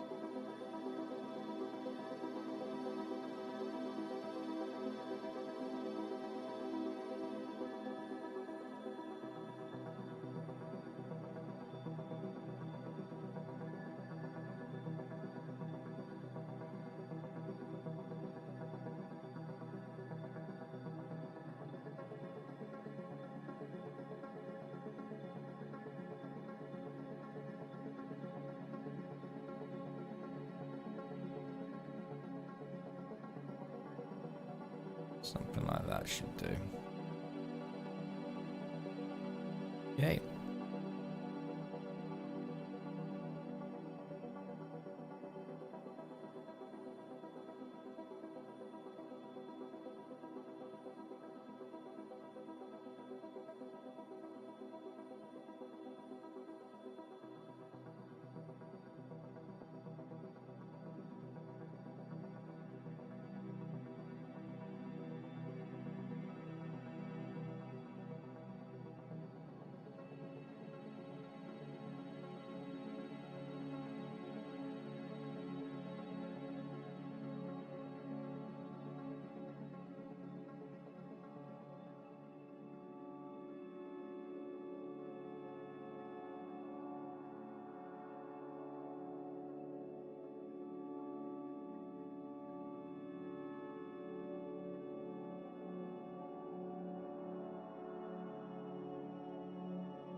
Okay.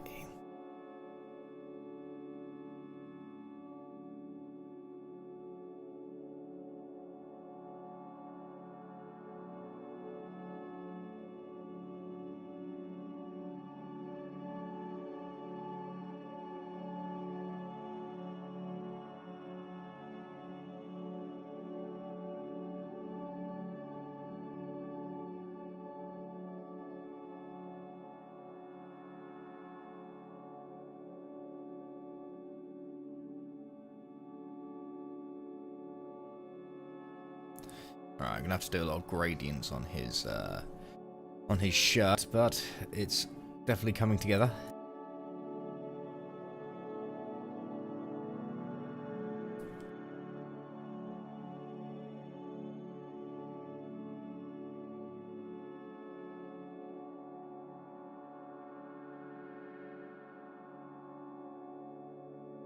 I'm just gonna add a bit of this.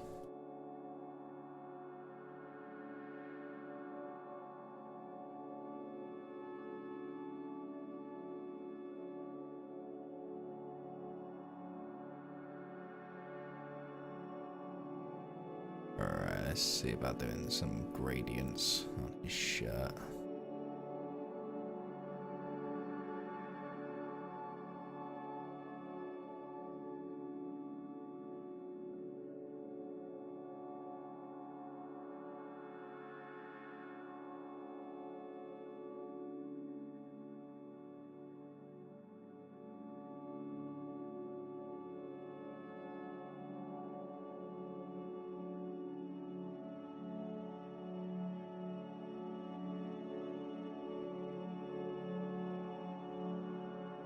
Yeah, the sun rays, they're actually going across the, I've actually put a glass layer there.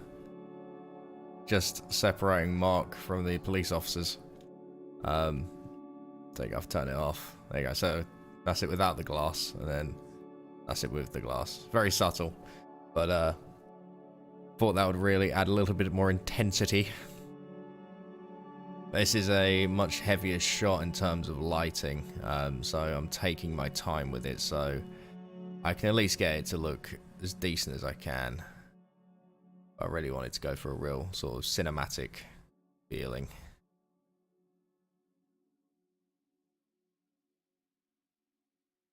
So it's probably going to take a couple of little of tweaks here and there, but as long as I can give the impression that the sun is setting, then I'm happy. We're getting this, lolly.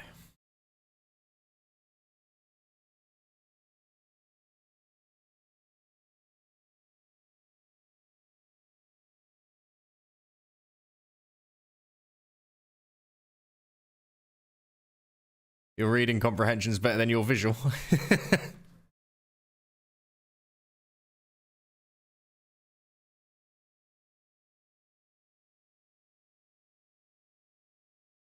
Okay. Right. I think now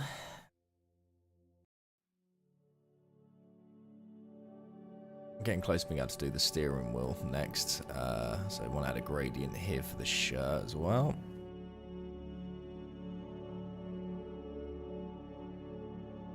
So now I can go in and add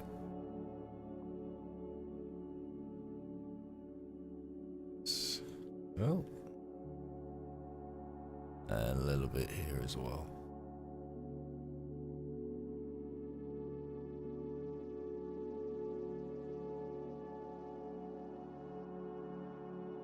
Yay. And now let's go about getting this sort of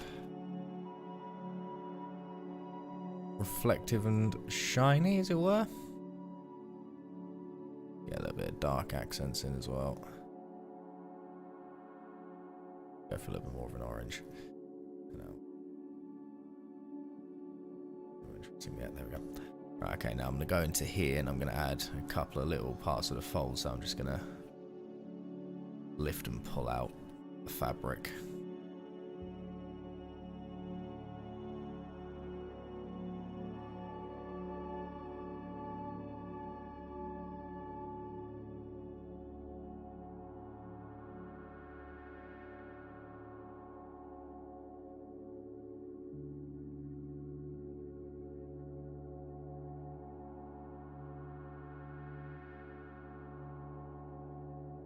And then do that.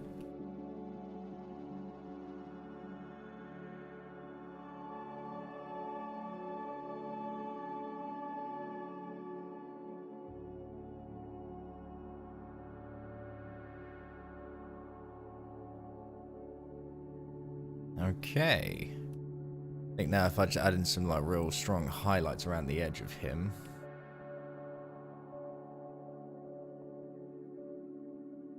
Give off strong lighting impression.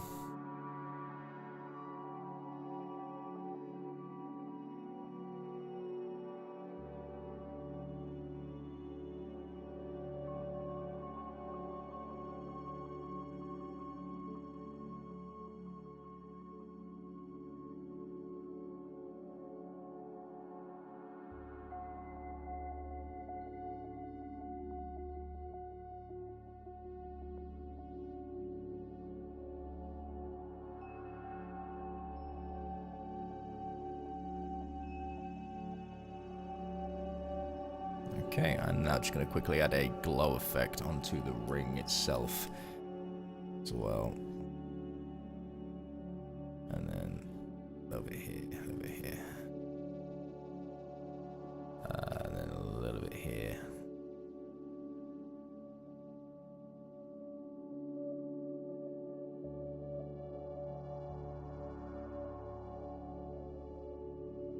Okay. I think he will do for now. I'm sure I'll pick up something later on that'll make me realize I'm missing something, but I think that is good enough for now. Let's get the steering wheel in.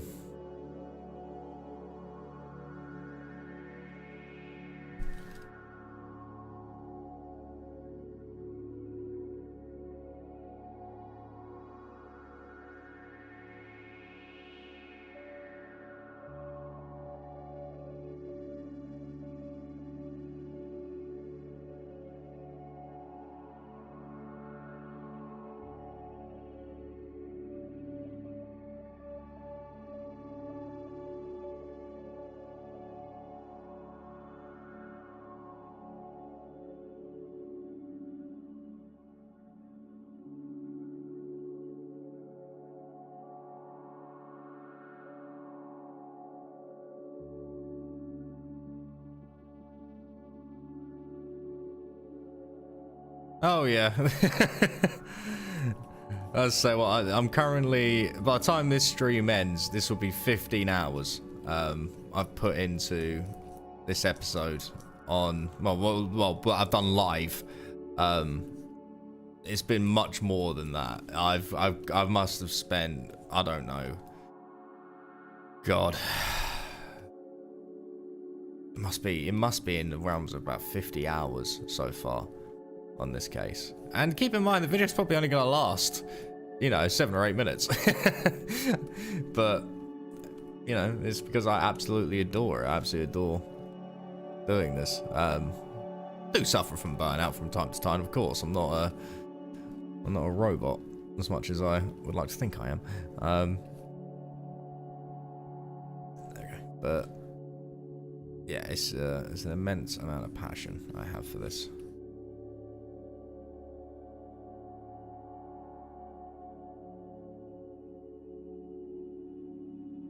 I speak of my old lady's features with less intimacy.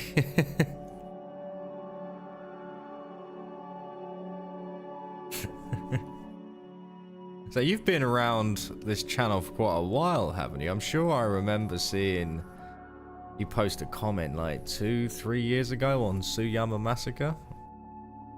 Say, because your name does ring a bell.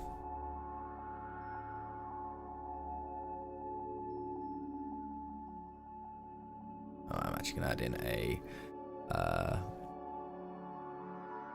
bounce light here.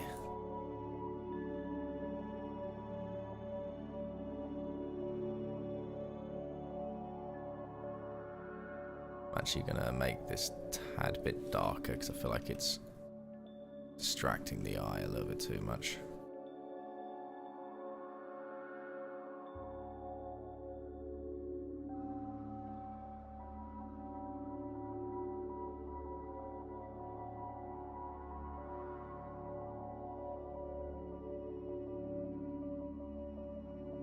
There we go.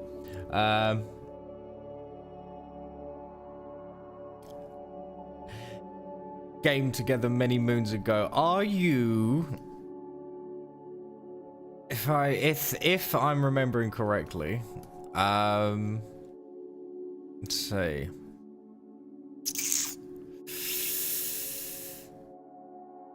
I want to say you know Celestial Haze. Would that be correct? Am I right on the ball with that one?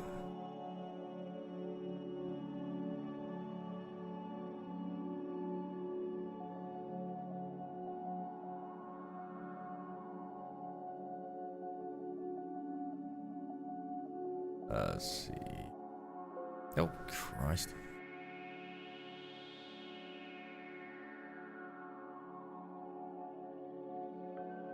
His eyes are annoying me. Indy, yeah, I remember who you are now. I was looking at your name going, that's a name I know that name.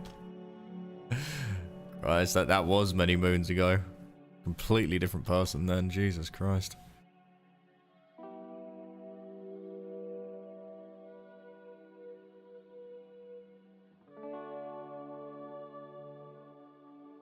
Yeah.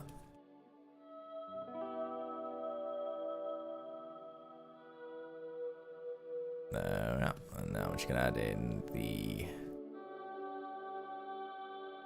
bounce light here and bounce light here. Alright, that steering wheel's still a little bit funky in terms of its shape, but I'm not gonna delete it and redo it.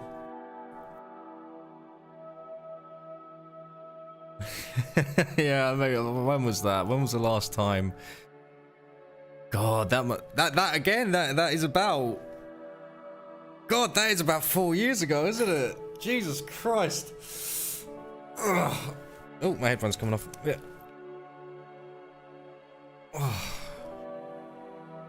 Lots have happened, I think, in everyone's lives in that time. God, I was a baby back then. I was an absolute baby. Alright, let's see. 20, yeah, God.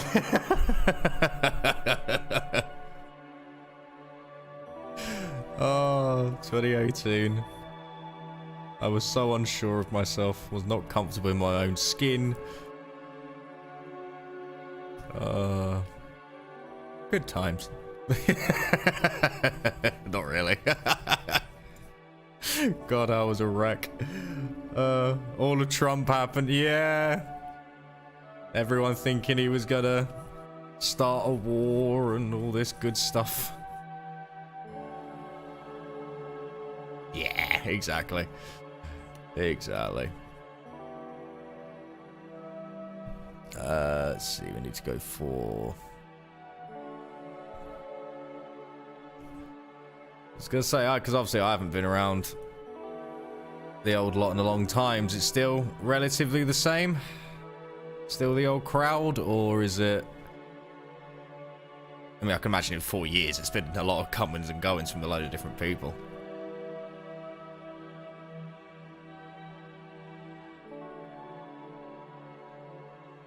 I want to turn that into a sticker, actually.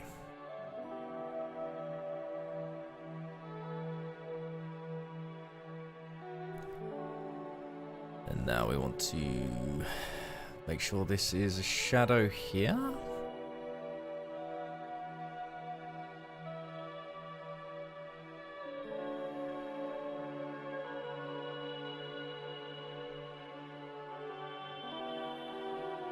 Oh, you pretty much, yeah, went your own way. Fair enough. Fair enough.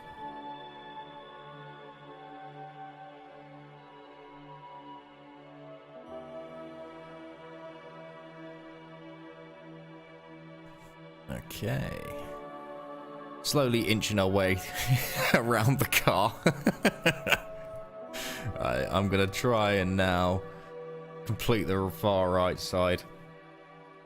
I found a Welsh woman. It's bloody brilliant, boyo. Is she from the valleys? Where parts from Wales is she from? Is her accent as strong as that one?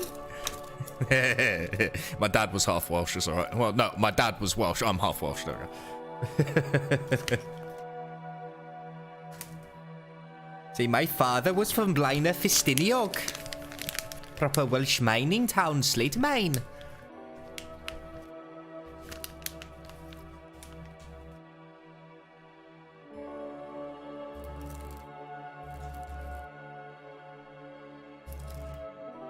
I will say, a proper thick Welsh accent is hysterical because I can't take it seriously. I have actually seen, obviously you know the term chav, obviously you know, white trash I guess in America, wouldn't it be? Well, I remember years ago I was up in Wales and I saw a Welsh chav, and it is honestly, it was the most funniest thing I've ever seen in my life. He was literally just standing going, I'll shank you up, blood.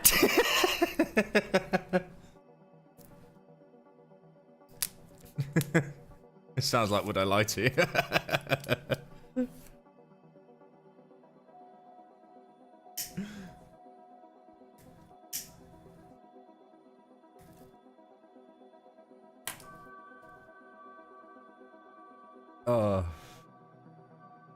Good old Welsh. They do make me giggle.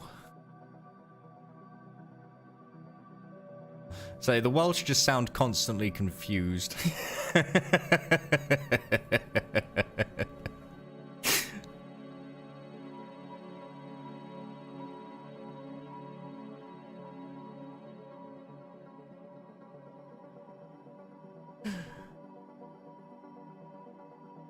Let's see.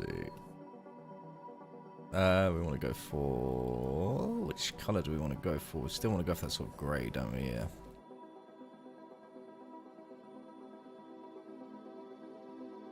I'm just imagining a Welsh Oliver Twist starting a gang.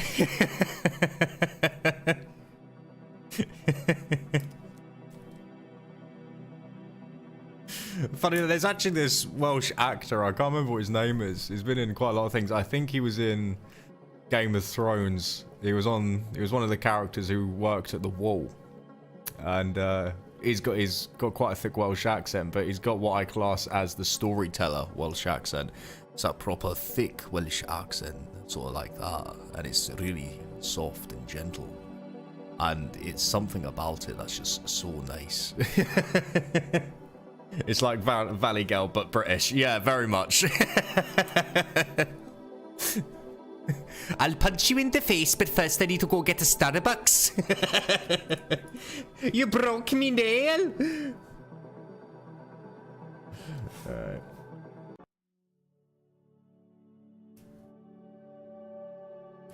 I'm not liking that value. Let's go through something like that.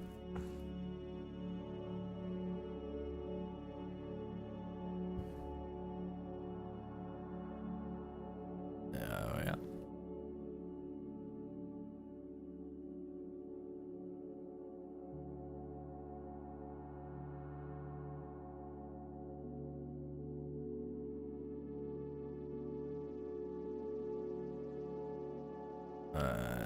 And now we need to go up and there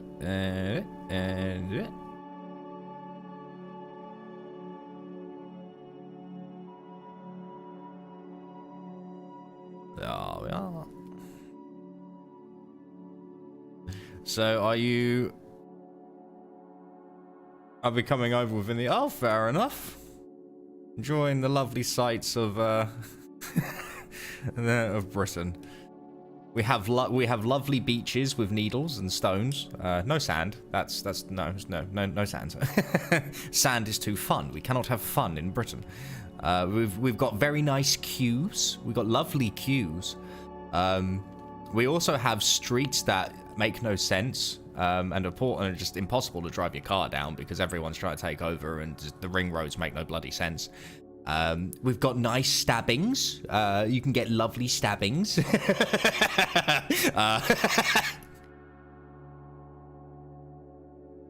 Yeah, gonna marry the lass and bring her back. Oh, you're gonna poach. You're a poacher. Does she know she's being married to you, or is there a bit of trafficking going on here?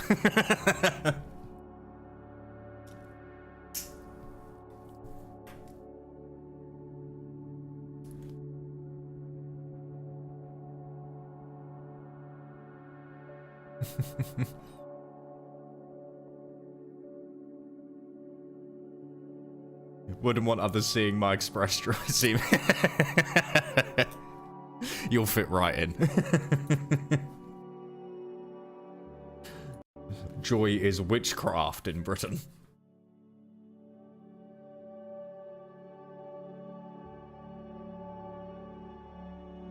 Alright,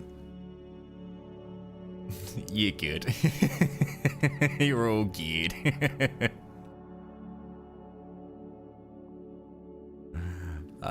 Let's see. Why is that being a butt? Stop being a bum. Oh, that's why. Don't have to bloody lasso tool. We want to go for something like here. What time is it there right now? That is a great quote.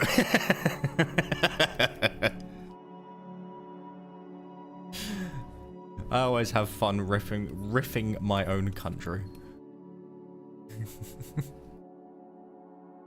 I'll never understand the pride of being British. What's the point?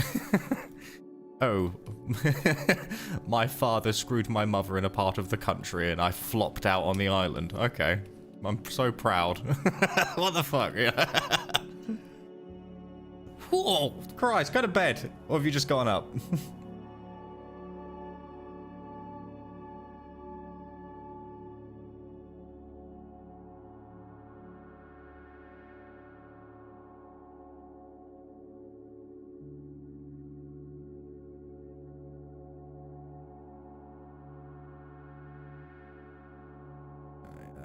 That bit that back there needs to be shut out. It's such a weird thing. Patriotism is honestly it confuses the hell out of me. I'll never fully grasp it.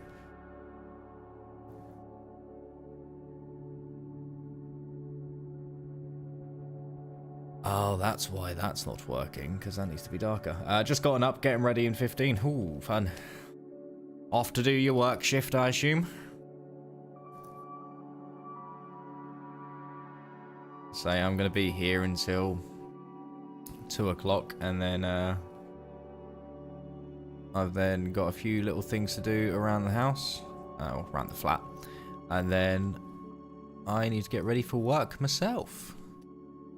But until then, I can just sit here and do art, which is lovely.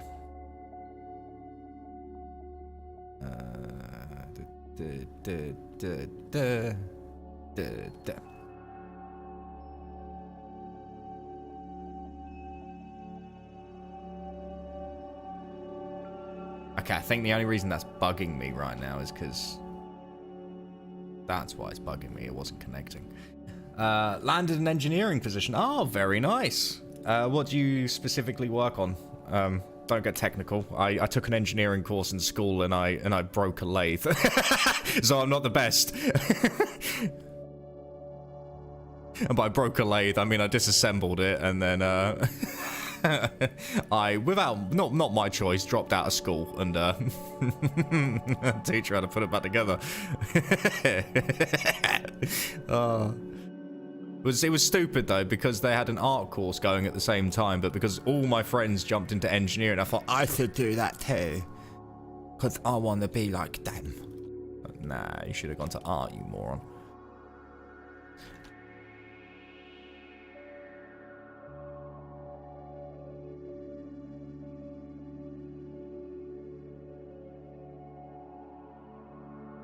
Machine shop, CNC grinding machine. We make end mills. Nice. I'm gonna just say nice and know what that is. I've got a vague idea what that could be.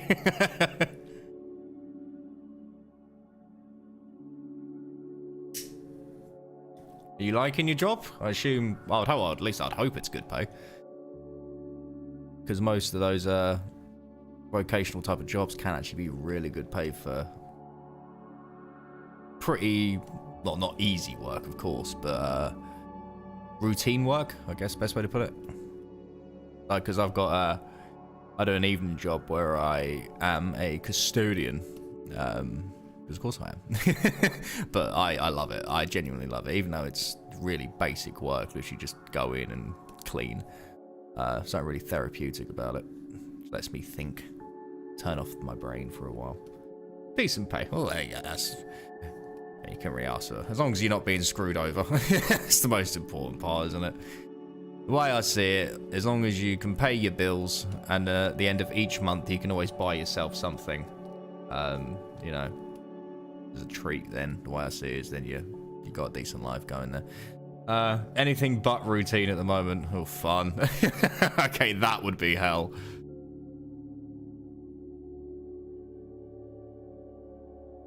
I need this here to be orange sky.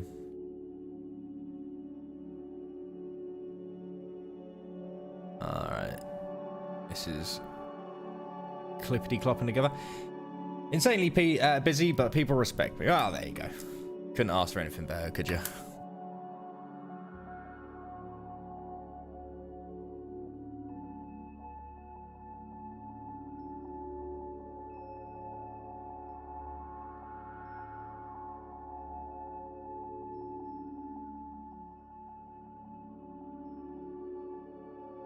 Here and here. I'm just gonna add in a gradient for this part of the dispatch radio. I need to go for a slightly lighter grey.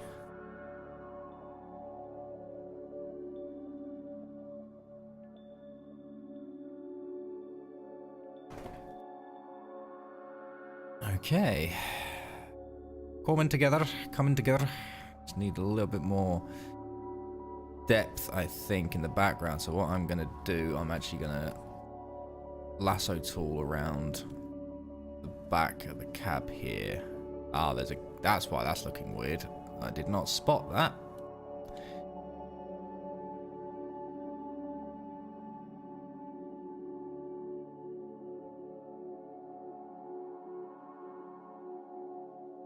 There we are. Right. Now what I want to do is I want to actually darken the back section of the roof, because I feel like it's blending in too much with the front. Shit, there we go.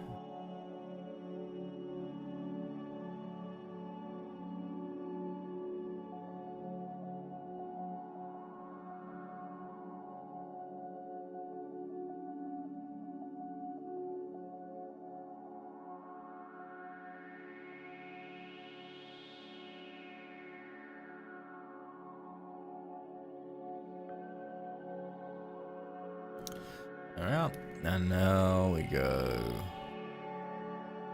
Not that.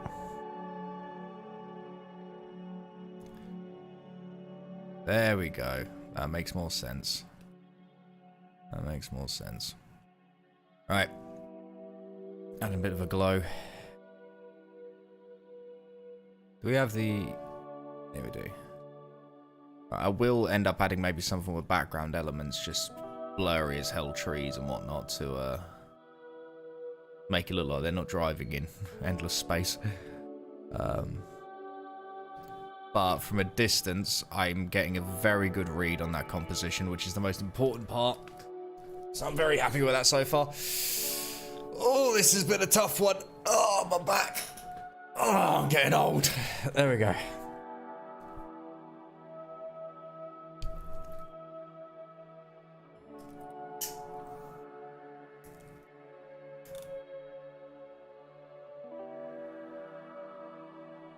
I'm just gonna flatten the detective because I want to actually see what the composition will look like when it's pretty much complete. Made the detective kind of reddy brown hair, didn't I? So something about that. No, something more like that. No, something more like that. No. Why is this being strange? That's because of the glow layer. That's throwing me off. There we go. Alright, let's go darker than that. There we go, I say that.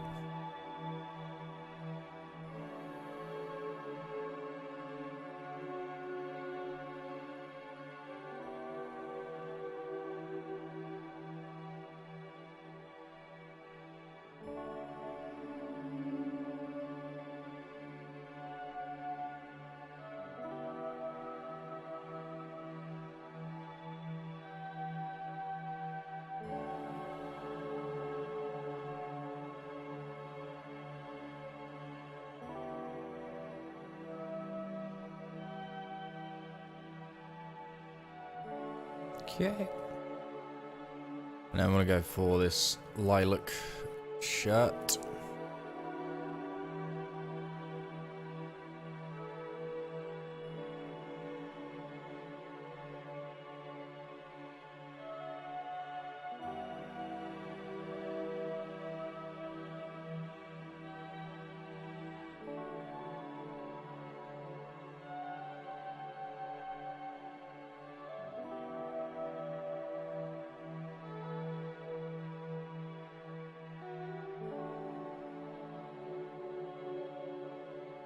Okay.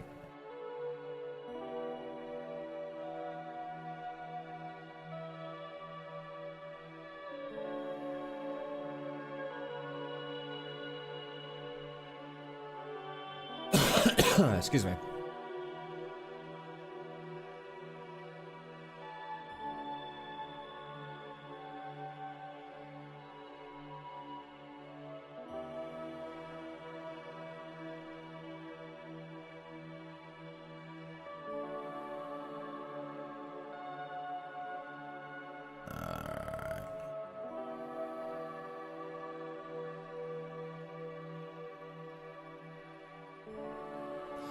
Right, now I just want to put the door in, and I've got a good visual on how this will look when it is complete.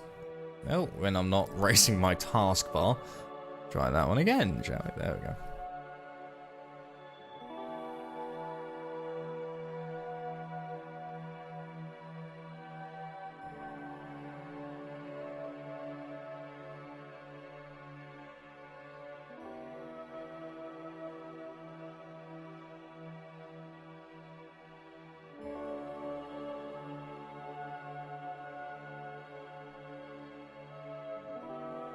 Right, so that was what the composition will mainly look like.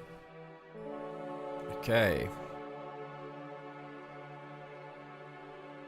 And then, of course, I will then add in the glow at the back and then a glow at the front as well. That will give me a relatively interesting shot. Now, I could do like some reflections over the glass as well, so that's how it's going to end up looking pretty soon. So we're nearly done. Just need to get the ATF agent shadowed in, do some interesting things with the door as well, and then do some lighting effects, and then that is the final panel of this series here done. And then from there, I'm going to load them into the edit. And then all I really need to do is then start working on all the others. By all the others, I mean finishing up the others, because there's very little left to do. So we're definitely close. We are definitely close.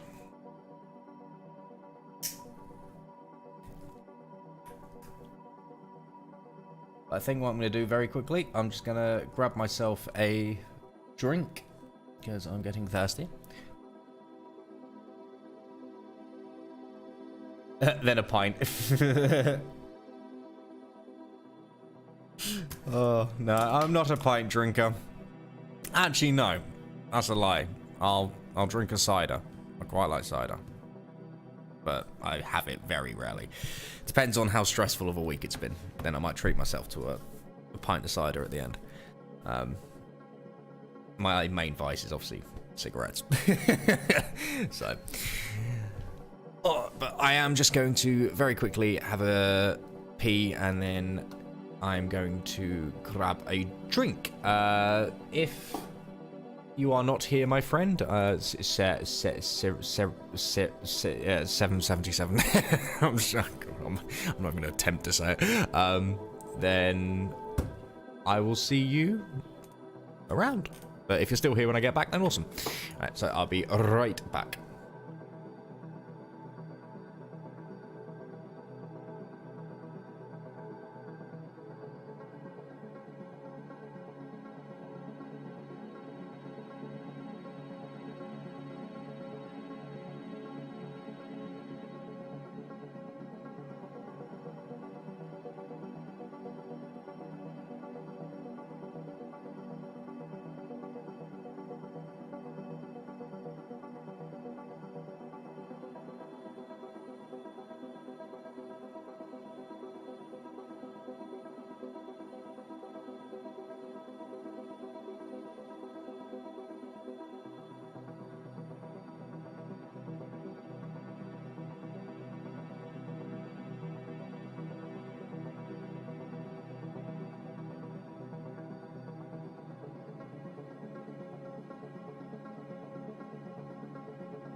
Okay, I'm back.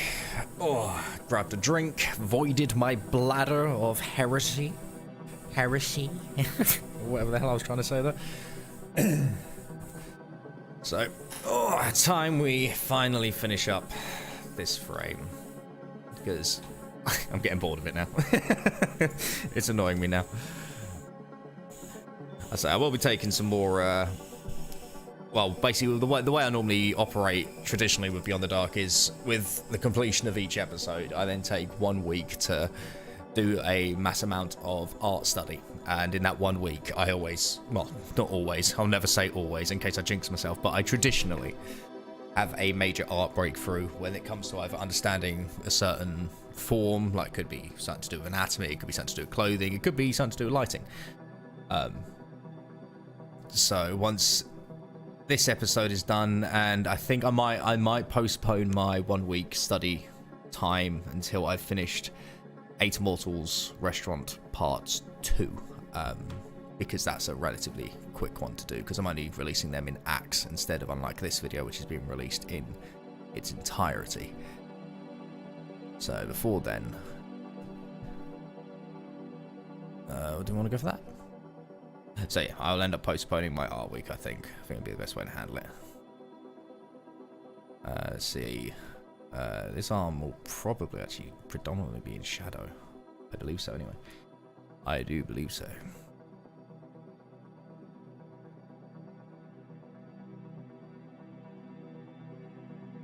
And then obviously this is not going to be facing the light.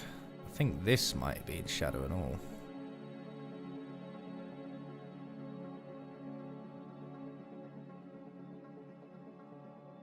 Okay, and then obviously, excuse me, we're going to have shadow under here.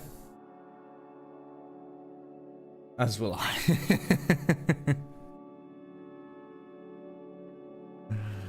Right, there we go.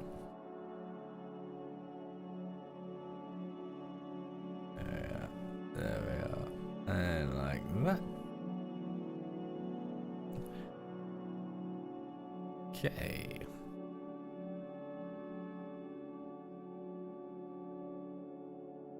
Adding a little bit of folding into the fabric there.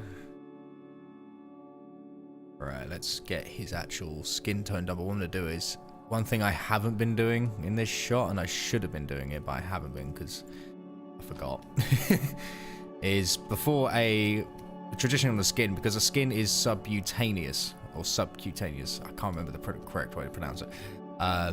You see underneath the layers of the skin when harsh light hits it. You see probably underneath a couple of layers, not too many, but obviously a couple of layers. It's why when light shines through someone's ear, for example, the ear is really red, or like when you hold a flashlight to your hand, you know, you can effectively see through your fingers. Because of that, when the light hits it, let's say the light is coming from, you know, like this direction, like that, and it's hitting in front on. All of this obviously being light, but then as it turns into the shadow, you'll then get the redness as you're seeing underneath certain layers of the skin. And I need to start adding that in, but because he's got his head turned slightly more to the left, or say his right, sorry, I've got to light it so you'd probably see about this much here of his cheekbone before it goes into shadow. It's this part of his face would be more in light. I think maybe it would be something like this.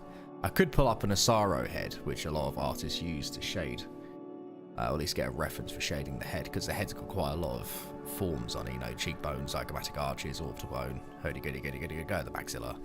I could sit here and try and name all of the fancy terms for it, but I won't, because I'll embarrass myself by forgetting one. But with that being said, I'm going to try and do this from intuition, because the way I see it is the way I've found when it comes to learning, for myself personally, I wouldn't recommend anyone else do this, it's just how I found myself being able to study, is you try to work with intuition as much as you can, and then you try learning the subject, because then what will happen is you'll be able to fix and correct all of your mistakes immediately, and suddenly it will just all pop and come together. obviously don't go straight in without understanding the subject. I'm not going to sit here and try and draw, you know, a bloody, I don't know, a Mustang or something with no knowledge on how its actual shapes are, but at least going from observation before you start studying its general proportions is how I found myself having an easier time when it comes to study.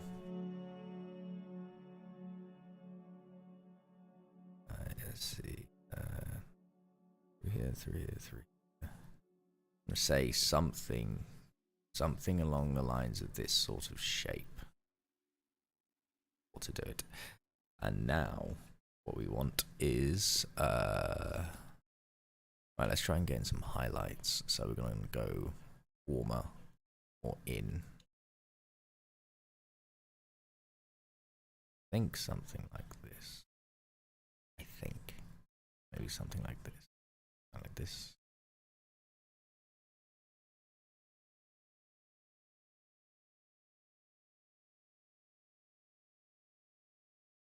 I think if I do that, I can then go between here and force these sort of mid-tones. Shadows and whatever else. Now these aren't the darkest shadows I've added here, these are more the redness parts. And now I'm going to add in the darkest shadows. My music has stopped, I'll put that back on in uno momento. I think something like that. And now what I can do is I can now use a blender or a blur tool to just soften all this up, and then I can start picking out shapes of the general forms of the face.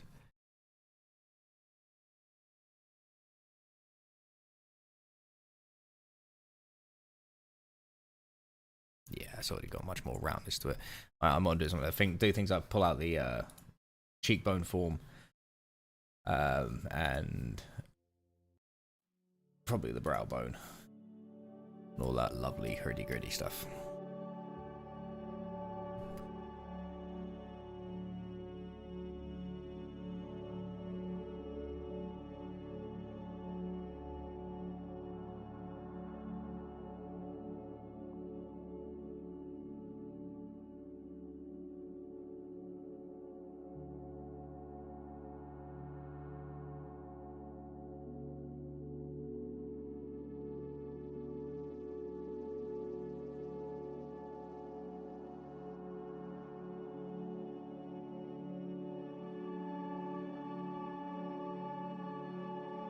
Okay, now what I'm gonna do is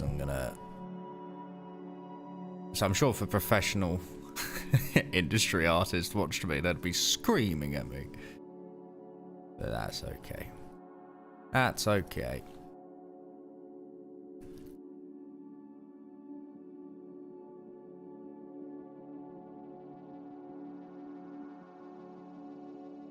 As long as I can give the impression that I know what I'm doing, I'm happy.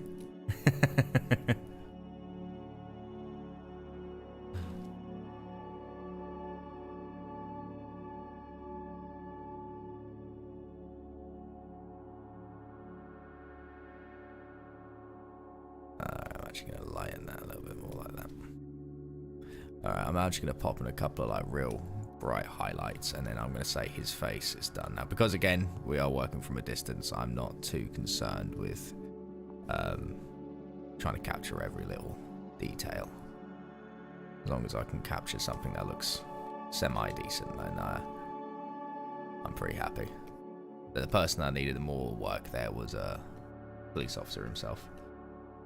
But when it comes to this gentleman here, I think we are working as best as we can. I do actually want to try and add in a slight iris shape there. Okay, right, let's get this seatbelt in.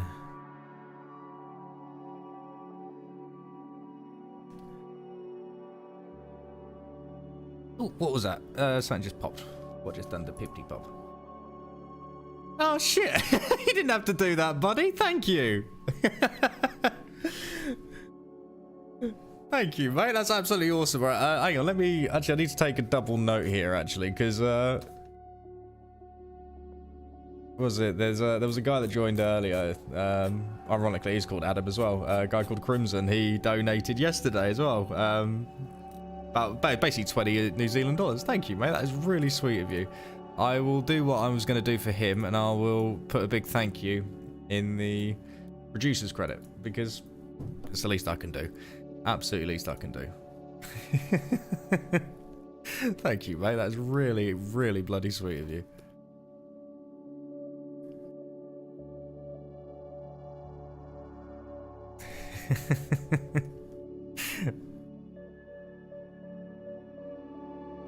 Right, sorry, that's just completely throwing me, that's it's just weird. It's just weird when it happens. You never know what to do. Honestly, though, mate. Honestly, thank you very much. Let me actually just pull up I'm gonna pull up Notepad very quickly.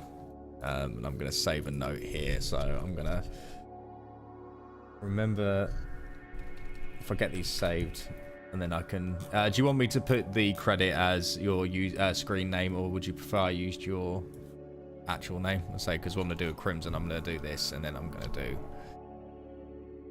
that as well. And then what I'm gonna do is I'm just gonna quickly save these to. Let's see, where are we? Drawcam Bomber, voiceover, and then I'll put credits. There we go. I'll do that, then I know I won't forget. That's it. That was it. See, I knew that. I knew that.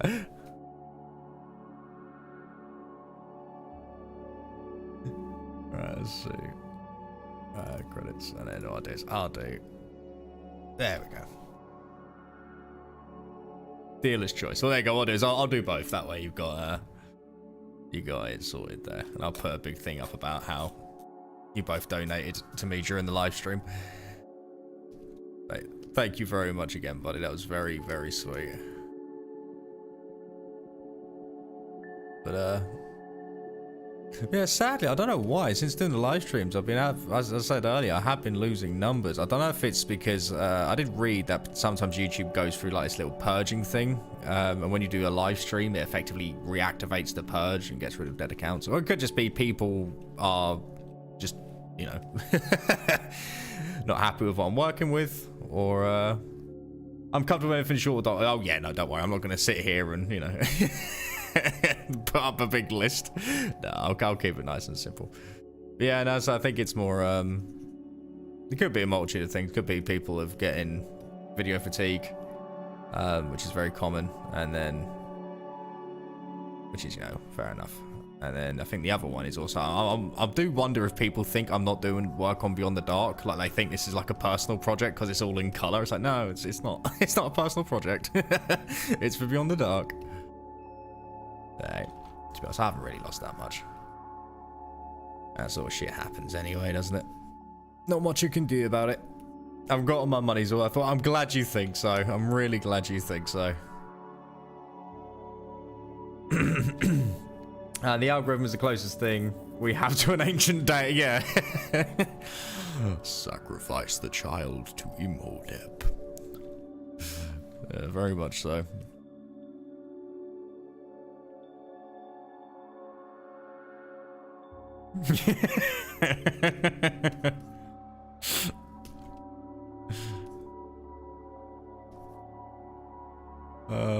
Yeah, no. The thing is, it's because I'm live streaming like 5 hours a day now. I know. I would have thought it was kind of blame. You know, obvious. It's not a personal project.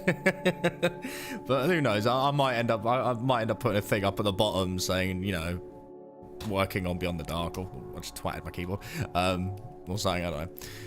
Oh, to be honest, I think I'm just, you know, sitting there going, oh my god, what's happening? So it's fine. It's fine. So as my watch time and everything else is going up massively, because obviously I'm streaming 5 hours a day now, so I'm sure YouTube's gonna love that.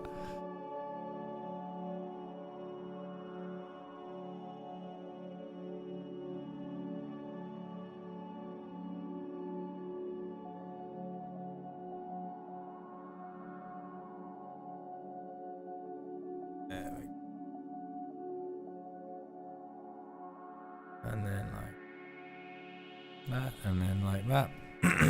Excuse me. And then like that.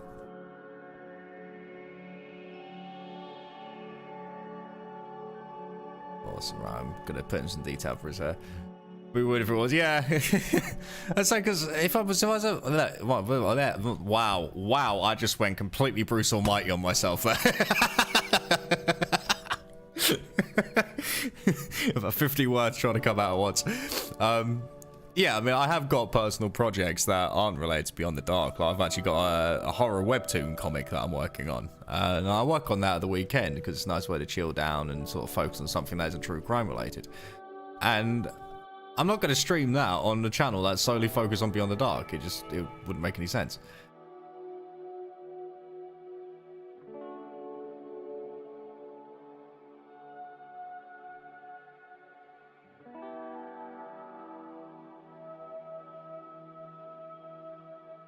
There we are. Okay, I think now all I really need to do is get the door in. I'm going to lower that glow. Okay.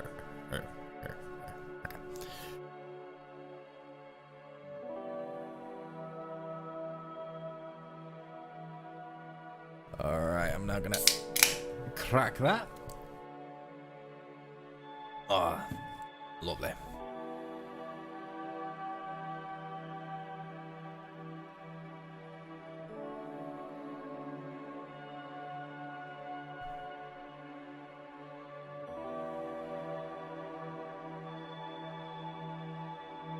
Pop this through like that. That back on low.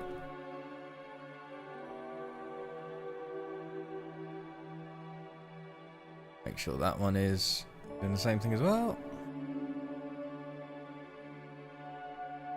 That back on low. To be honest, I think I'm just gonna do like super basic details for the car door down here. Literally just change the values by a fraction because I don't think I need to do it. You'd need a parent channel for all your pro.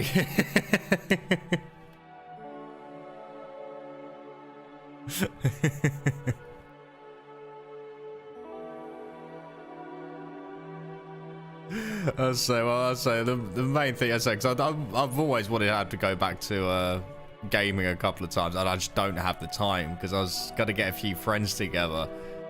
And I did actually record a couple of ones. I recorded one with my Aussie mate Tom, and we walked through Fallout 76 just being complete utter idiots. And the whole point of the journey was, as we would walk through the world, I would sketchbook all of the things in the world and make this sort of like artistic diary.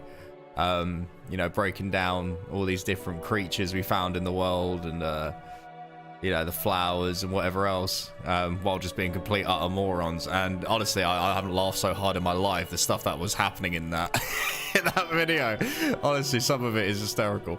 And I've got all the footage, and it's a lot of fun. Yeah, that's why we done 76, because I'm a massive Fallout nerd. I've played all of the Fallout games. I love the classics and everything. But we wanted it to be a case of let's see what it's actually like if we genuinely stop and we look at how much work went into it. We came to the conclusion of, yeah, it's okay, but it's empty. There's just nothing happening, and it's kind of dull.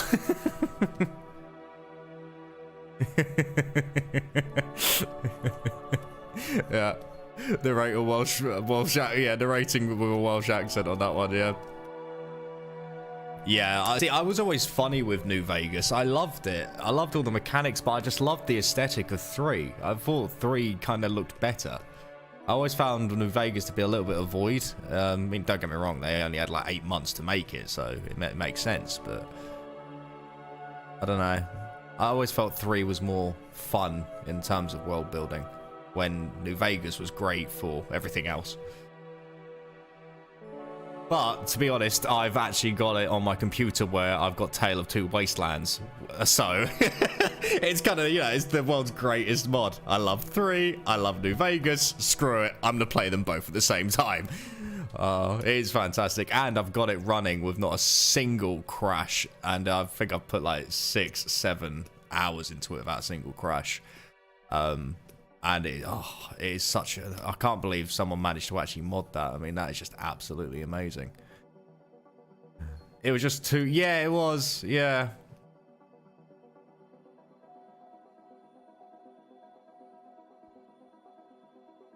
Okay, I think this is pretty much done. I keep going back and forth about adding in background layers, but oh yeah, definitely check it out. There is an install guide that you can look up that shows you how to completely install Tales of Two Wastelands, but basically allows you to effectively take a train to New Vegas, and then it comes up saying like 4 years later, and then you get shot in the head by Benny, and you can go to New Vegas whenever you want. But you can bring things from across the game, so like you can go into, you know, you can take, let's say, I don't know, a weapon from Fallout New Vegas, the hunting shotgun, or the you know, the new Ranger revolver, which I know begins with an S, but I can't remember what it's called. You can bring that into Fallout 3, you know. you could go back and forth between them, so it's like one of these. It's another thing I wanted to do, where I walk through both Wastelands and I sketchbook everything, breaking down the anatomy of the super mutants and the mole rats, and then, you know, once I've done all of New Vegas, I stay as the character and then go over to New Vegas. So yeah, it's honestly a fantastic mod, and it adds a load of life improvements as well. So yeah, I'm gonna add in some glass reflections, I think. Excuse me.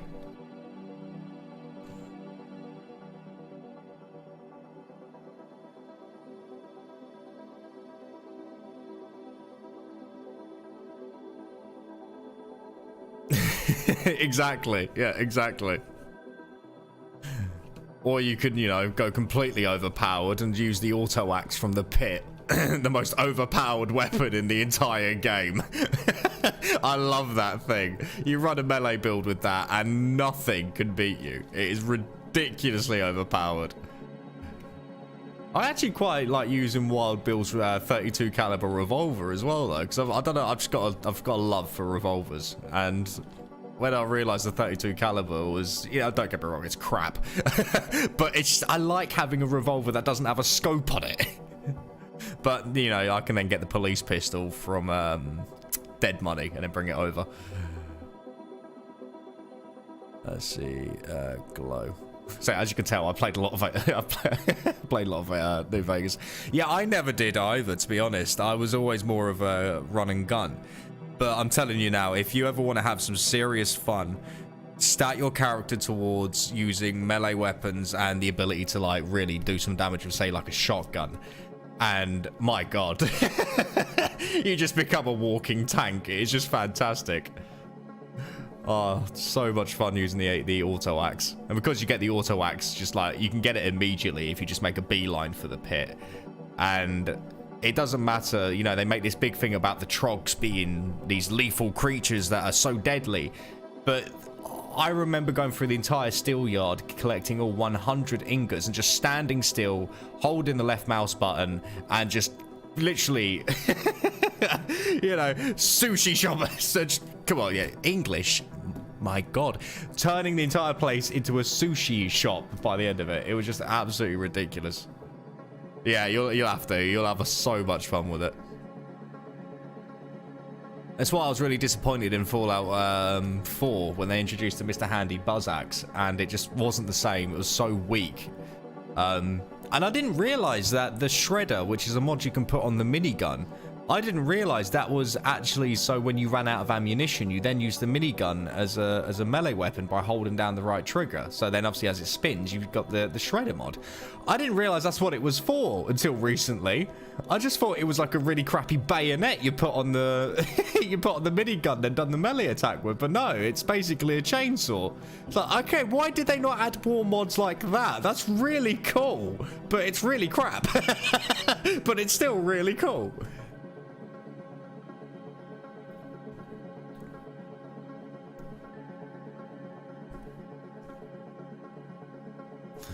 Right, okay. I didn't feel for, to be honest. Beat it twice, but won't come back properly. Probably. And yeah, no, to be honest, I put 100 hours into Fallout 4 on a single character. Well, that was just one character. I put many hours into it, but I ended up doing a complete survival playthrough, start to finish, collect as many unique items as I could, all the bobbleheads, make the settlements 100% happy, which was a bloody nightmare.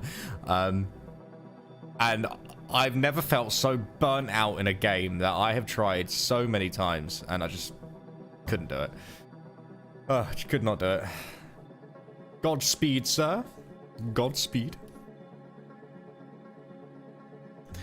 But yes, I believe we're finally done with this shot. I'm just gonna adjust the glows. And then I think I'm gonna call it there on this shot. Yep. Could do stuff with the background, but I think, to be honest, it's not required. So, if I do all this... Catch you later, buddy. And again, thank you so much for the donation. That was incredibly sweet.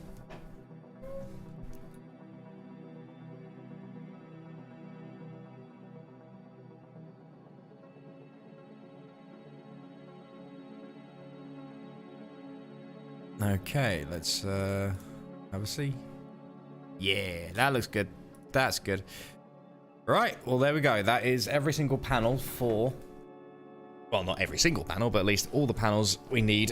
Oh, my back. For this section of the Mark Sawaf case. So, what I'm going to do... I'm obviously going to save it, because if I lose all this work, I will scream. I'm going to now... get all the images together and find all the ones which are in black and white, and I'm going to export them and put them on a put them into the edit so that they're ready for me for when I get to the editing phase of the video.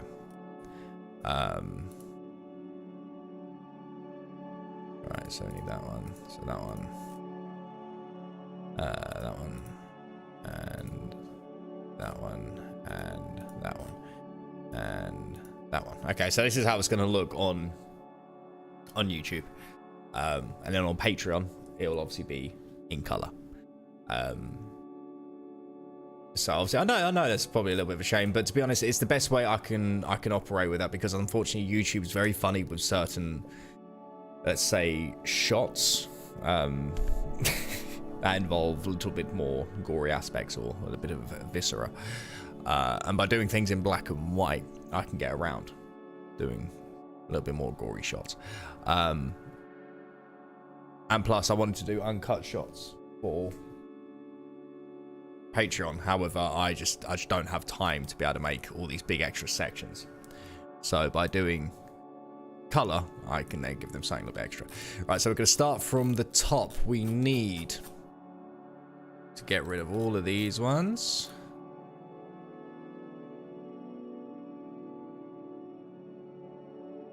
Like so. There we go. Right, we need to make sure the background is clear. Right, so this is save as Trial Cam Bomber Act 2, right? Interrogation, that's not how you spell it, but oh well. 1BW. And then we're gonna do that. Save as 1C. That's one done. It's always a really annoying part. Then we go for number 2. Save as 2BW. And where is it? I just had it. I literally just had it. Is it this one here? No. Where did you go, sir? Oh, here you are. No, you're not. Why did you do that? This one. No. No. This one. Here we go. Here we go. And then this one's obviously in color. Oh, Christ. I've done that. There we go. Now we put in.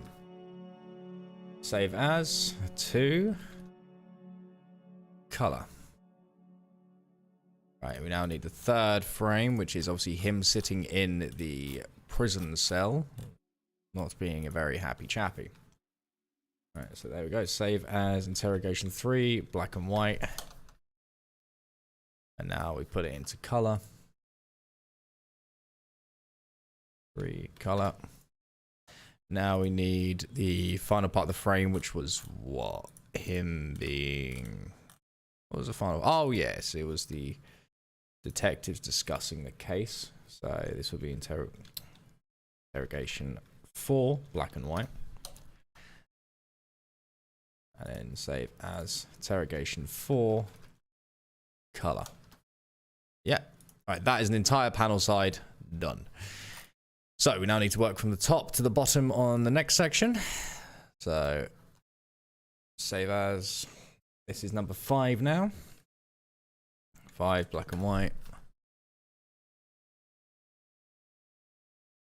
5, color. There we go. And we now need this section. Save as 6, black and white.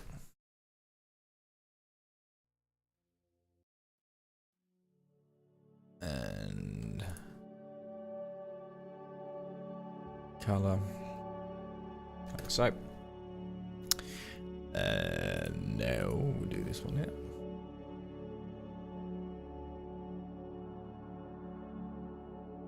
Seven. Was that in color? Yeah, that was in color. Okay, 7 color. Where's the black and white shot there? There it is. Black and white. Alright, now final part of this shot is... What's the final part of this section? I don't recall. Oh, yes, him leaving, isn't it? Or being led out. Save as 8 black and white. Oh, no, we don't want to replace. 8 black and white. I think I chose the black and white one. Yeah, I did. And now that one's in color.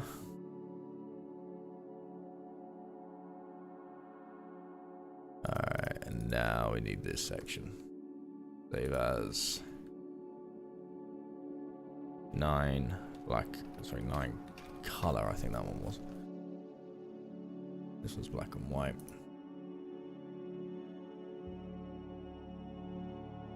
There we are. And finally, we need the last 2 frames.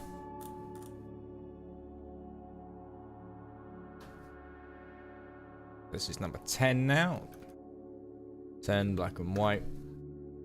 And 10 color. And last but not least, him being arrested, well, not arrested, but being led out of the car. So 11 black and white, and 11 color. There we go. Right, they are all finished. So let's load them into the edit, so we've got something there to work with. Excuse me.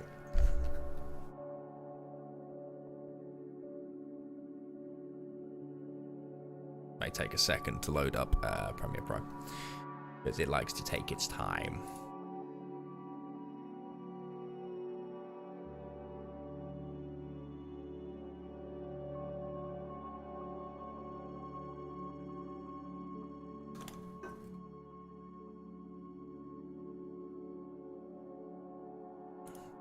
Are we gonna load? Yeah, we're loading. So give Premiere Pro a time to wake up. It's old.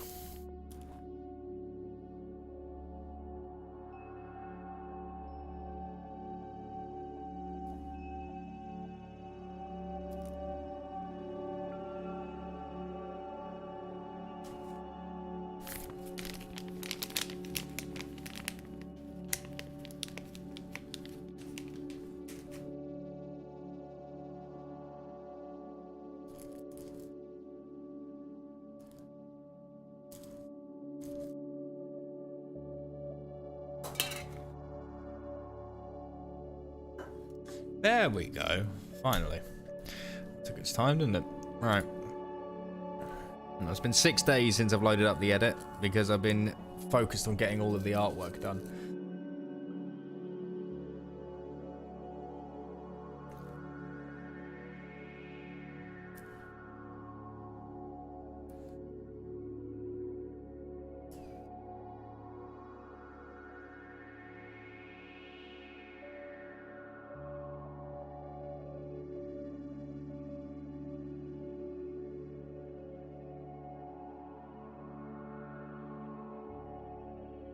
There we are.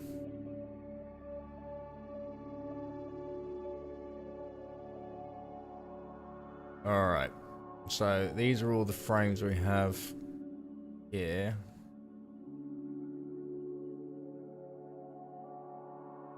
So frame 1, frame 2, frame 3, explosion, act 2, that's the interviews. It's mark on the camera.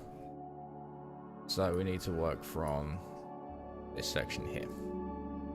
Right, let's load all this in. Now see, that's it.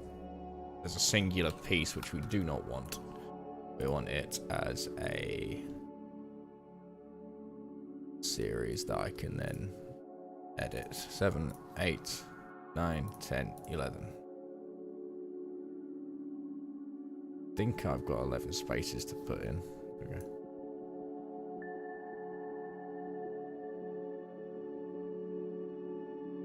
Right, let's just get the first series of frames in.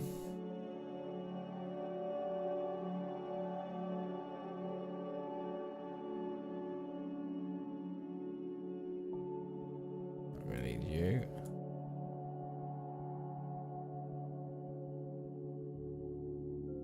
Okay, let's get these ones in. So this needs to be at what, 50, I'd say. I think this needs to be at 50. Yeah. This one needs to be at 50. Alright, we'll have to bring these down a little bit. Right, where's the first frame? It's gonna be one of these. I'm gonna pull these out of the way. There we go. I assume it's this one because I can't see it. Yep, there it is. Right. Are they being cut off at all? I'm not too sure. I don't think they are. Right, now we need the last part of that frame, which is what? I assume this one here. So we're going to put this one down to 50. There we go. So there is the first set of panels for this episode. Well, not this first set of panels for the episode, but the first set of panels of this part of the episode, shall I say. How much room have we got to work with? Not too much. And there is a bit of a line there that I want to take out and make sure I can cut across. Right, what I'm going to do is I'm going to make sure these are actually in order. Otherwise, this will get really confusing in the edit. So I need to switch you around. Which one are you? You're the third one, so you need to actually stay there. What are you? You're the second. I mean, you're the fourth. Okay, so it should be, I think, like boom, boom. What's how this fits a moment? Yeah, okay. Right, so that's all lined up and ready to go. So that's them four. Right, let's get these ones in. 50. 50.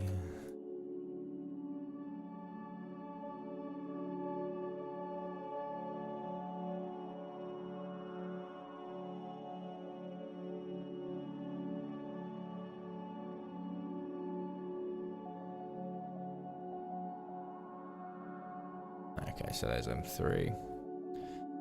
It goes 1, 2, 3, 4. 50. Like that. There we go. There is the next set of panels. Boom. Boom, boom.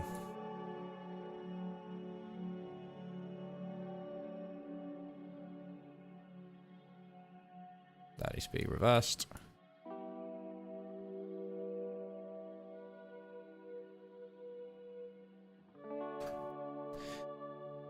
Okay.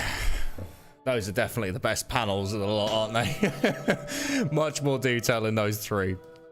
So it kind of goes like medium to low detail, or more low detail. Lower, well, yeah, so yeah, that's a slightly higher detail, along with M2. So the detail kind of increases as the panels go across, which is kind of a nice way to do it, to be honest. I quite like that.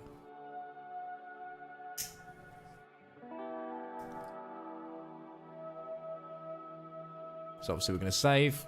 I'm also going to save a copy as well, just in case I need to make a backup. Let's see. There you go.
I'm wondering if I should go straight in for the interview frames. I think I might do. I think it might make a nice section to cover.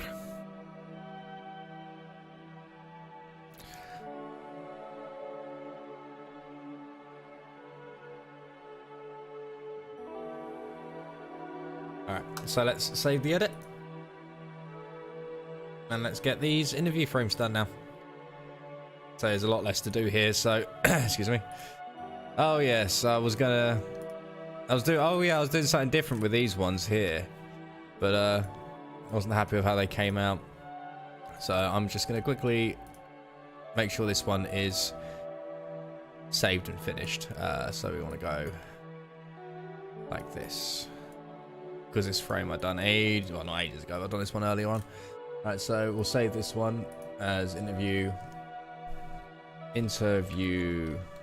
1 black and white, and that as interview 1.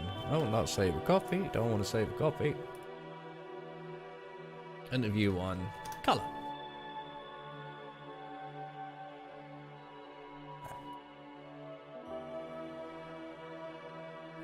Here we go. These are the ones we want.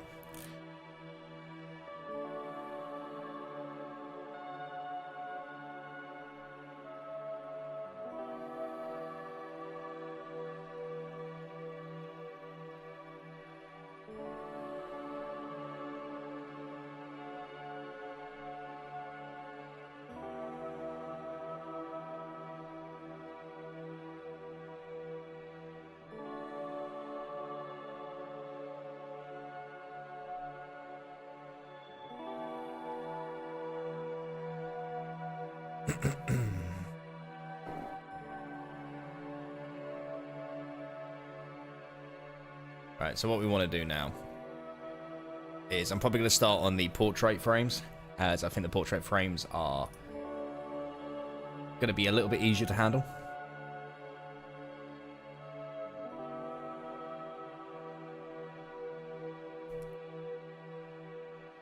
So I need to obviously decide the color scheme for I can't remember this gentleman's name who was being interviewed. It'll come to me at some point. That's his frame there, so we want to join them together. Right, okay, so this man here, I'm thinking of actually doing a little bit of a plaid texture on his hat, maybe a sort of browny orange. I think that would actually be quite nice. Add like a little bit of interest. I want it to be middle of the day here again, because middle of the day is easy to do. So let's just get his hat in. So if we're going for the middle of the day, I'd say we're probably going to go for something like maybe this. It would be good if I actually done underneath. There we go. So I've got an idea for this pattern. You've probably seen it before. It's a sort of plaid pattern with the squares, where the squares is kind of like they're offset to each other, aren't they? So they get that's a real nice illusion. So we add that like so.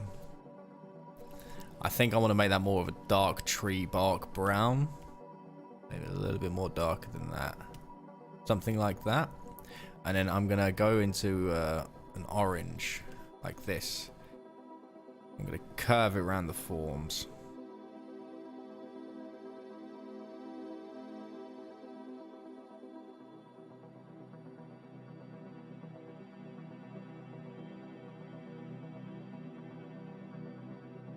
Because adding in textures like this, which I don't do very often, and I really should, also is the best way to do tattoos as well.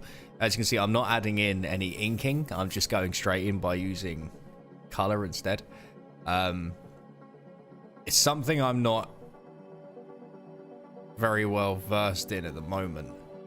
But from what I've seen, it can really add an intense amount of interest excuse me, to a piece. Now, obviously, this is comic book art, or comic book styling I'm doing. So, just trying to find that blend between doing comic book styling and digital painting, I believe.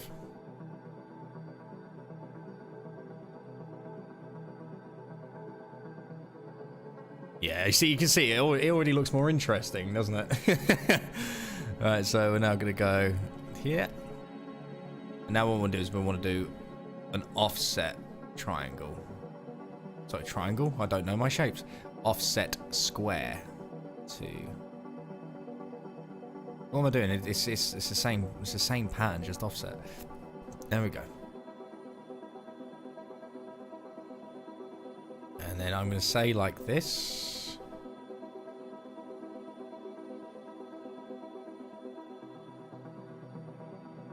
Yeah. Right, and then I'm actually going to make the rim of the hat this sort of orange.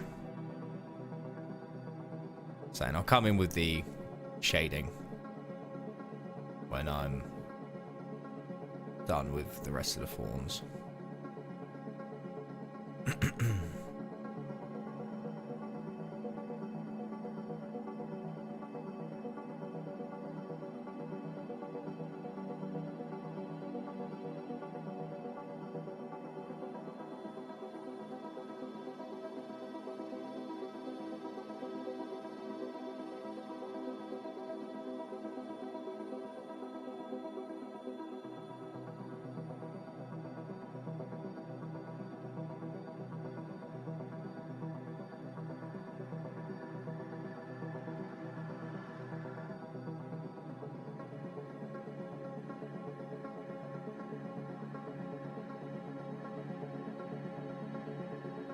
Okay. Now what I'm going to do, I'm going to add in a just darker thing like this. Just add a little bit more oomph to it. And now I'm going to use the lasso tool to add in the shadow.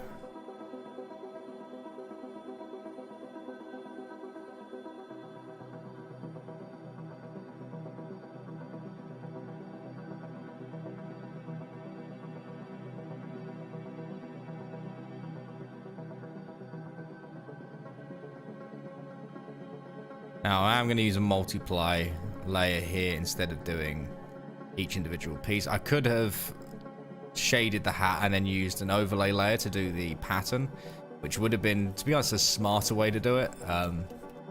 But I didn't think ahead, which isn't unusual for me. Again, that's all right. That's okay. Now we're gonna make this. We're gonna make this quite a soft shadow, quite a lighter shadow. I don't want it to be too dark. And now I'm going to add in a couple of lighter areas. So I want this, for example, to be a gradient of what we've already got. So I'm going to go here and I'm going to go for like a orangey brown, like that. Excuse me. Same here as well.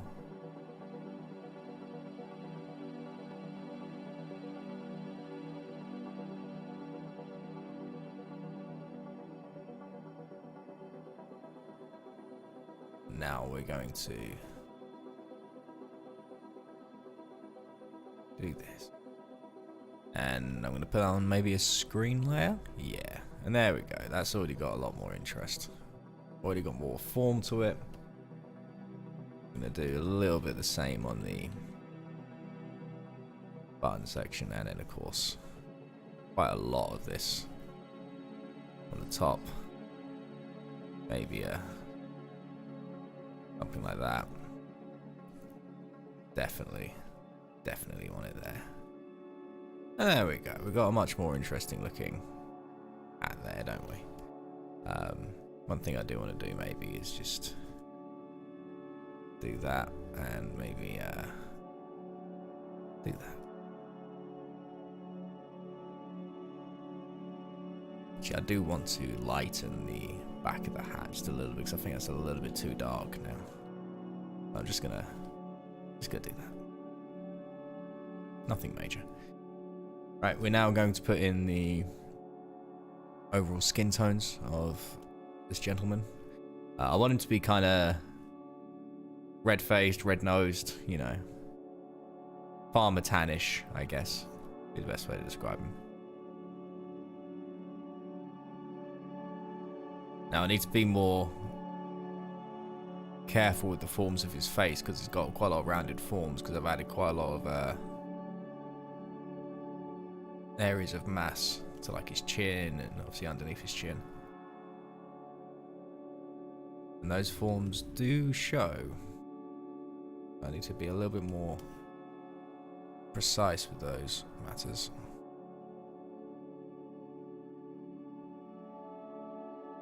There you go, that's the skin tone we want. Right, now if I just skip straight to thinking about doing shadow, what I'm going to do first, I'm going to come here and I'm going to go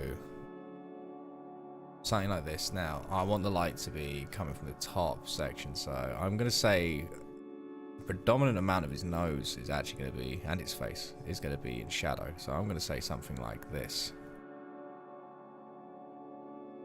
It's going to be in shadow.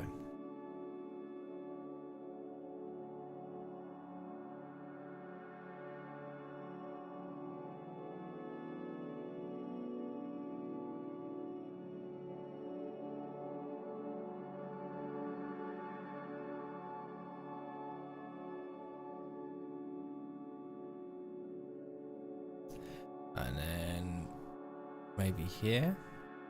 Definitely here, of course. There and there.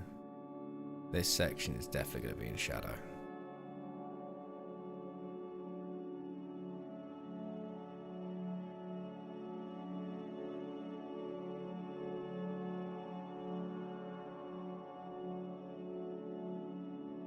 Now what we're going to do, we're going to go to the opposite side, which is about here. I'm going to make it grey. And I'm now going to lock that, make sure that is locked. And I'm going to start adding in. Let's just make it a little bit more grey.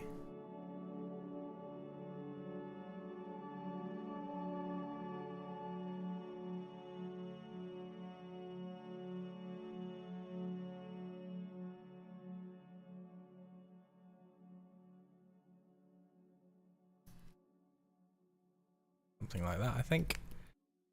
Now I'm just going to start softening some of these edges. Now, because I say this is quite a close-up portrait, I want it to be quite an interesting thing to look at. Yeah, I'm feeling that. Right, now obviously the sides of his face will also have shadow. As well as the underneath, of course.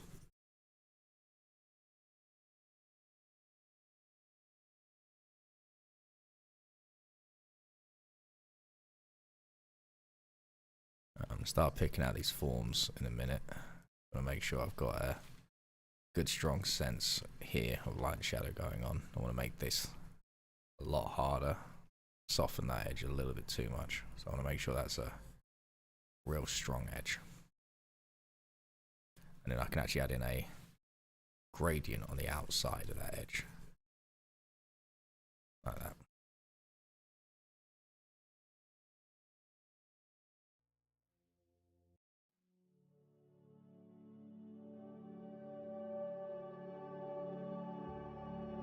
And what I'm going to do is I'm going to very quickly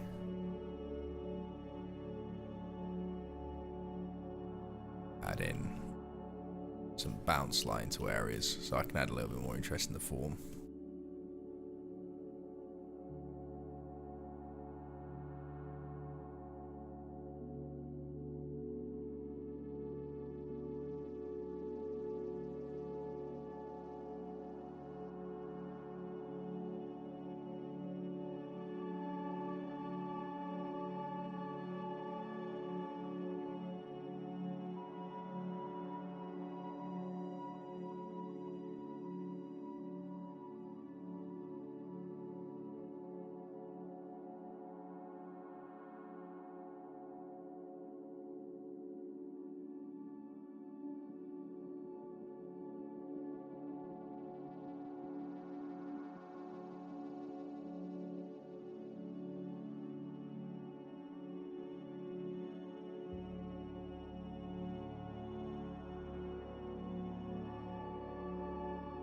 Okay.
So I think I want to make this just a tad bit lighter, actually.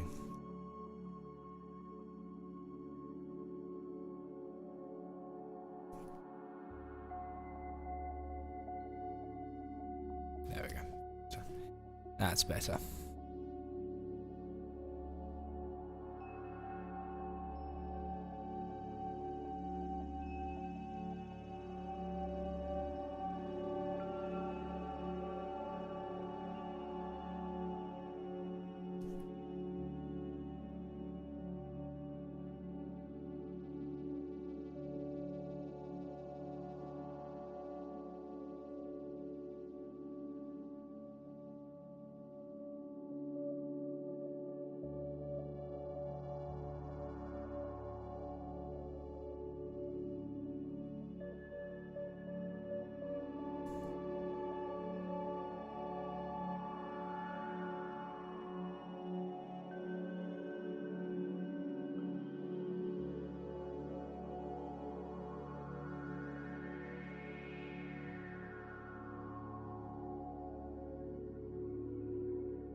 All right.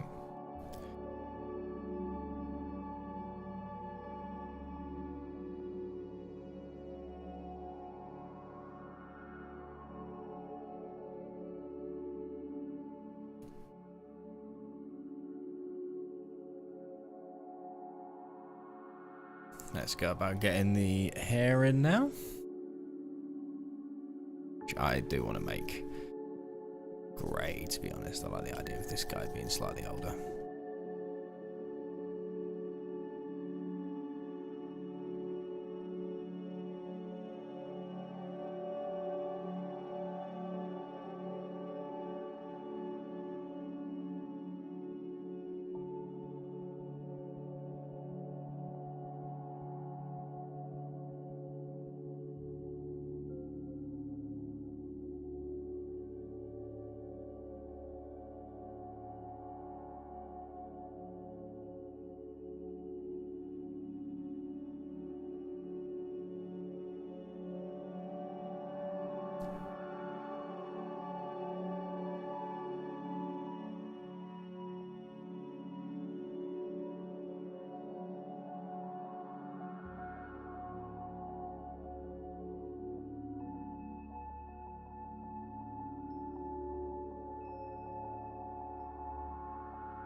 Oh, right, just gonna quickly stretch.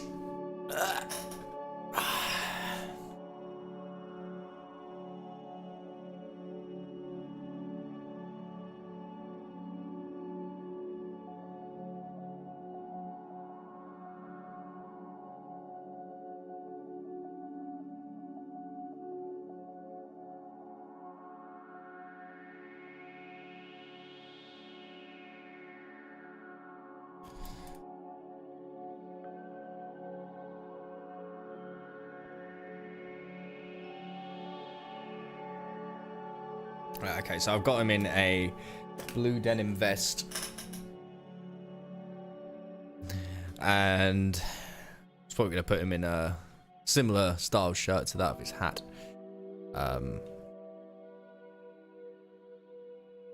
But all in all, he's actually coming out rather quickly. Just want to have a quick check to make sure everything is still running as smoothly as it can be.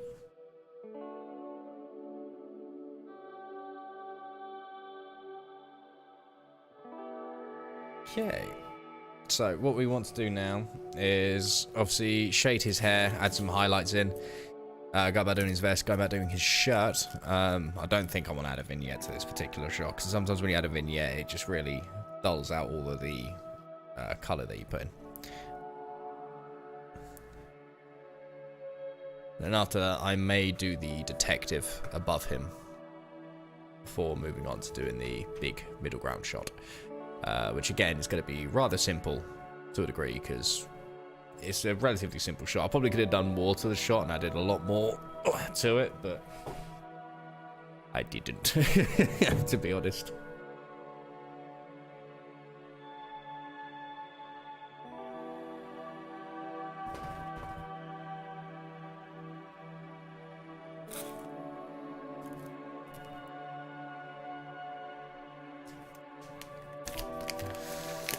Well, let's see, we are sitting now at 12:30. So we have an hour and a half until we end here. So we've still got some good time to put in. I think in an hour and a half, I should be able to get... I might be able to get these 3 frames done, to be totally honest. I mean, because this one is pretty much nearly done. This is probably going to take all of 20 minutes. One above's probably going to take all of 20 minutes. The middle one may take a little bit longer. It all depends on how I decide to light the scene.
Okay. Is the hair pretty much sorted? I'm just gonna add in a bounce light part for the hair.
Okay, that's that one done.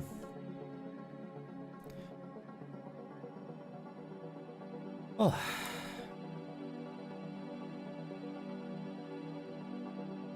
Right, what are we at? We are at 3 hours and 46 minutes. 3 hours and 46 minutes. Not bad at all.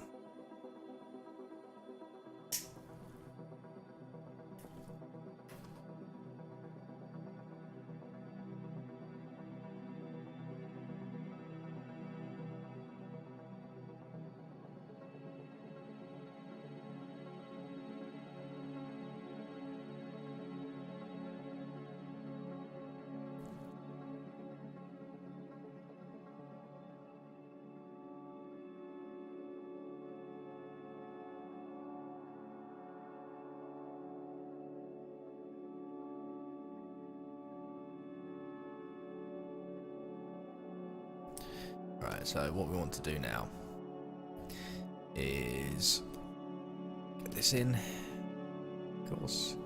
Oh, why did that do that?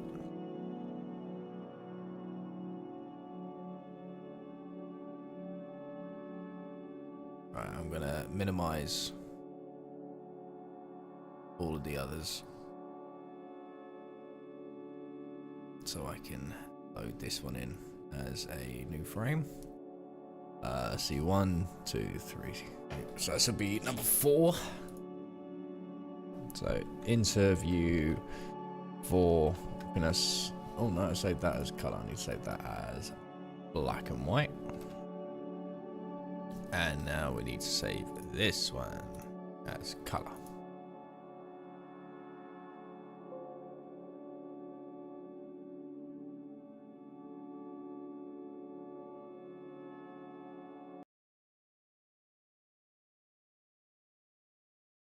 All right.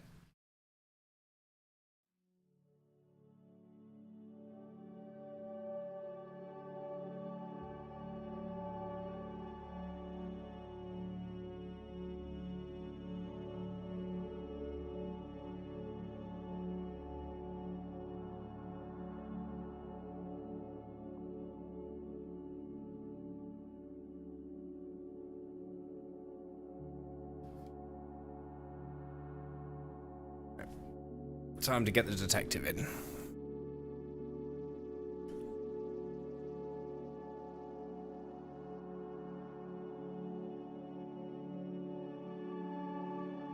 So we want the detective to have this sort of skin range, don't we?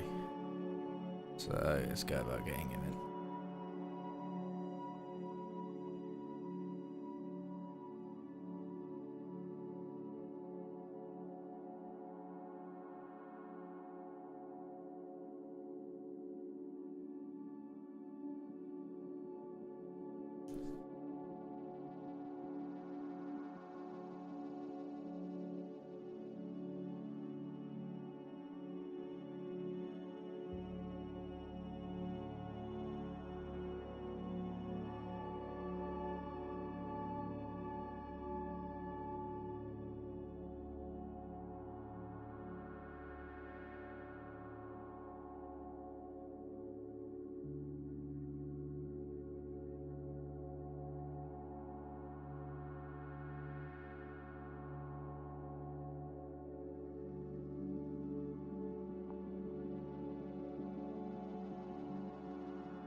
Oh, right there, the flats. I'm gonna do a similar background to what we have with the guy at the bottom. Actually, I just need to add the flats in for his eyes. Oh, I think my television has turned off because it's been inactive. So my poor little dog's now sitting here in silence, which we don't want. Turn back on? Yeah.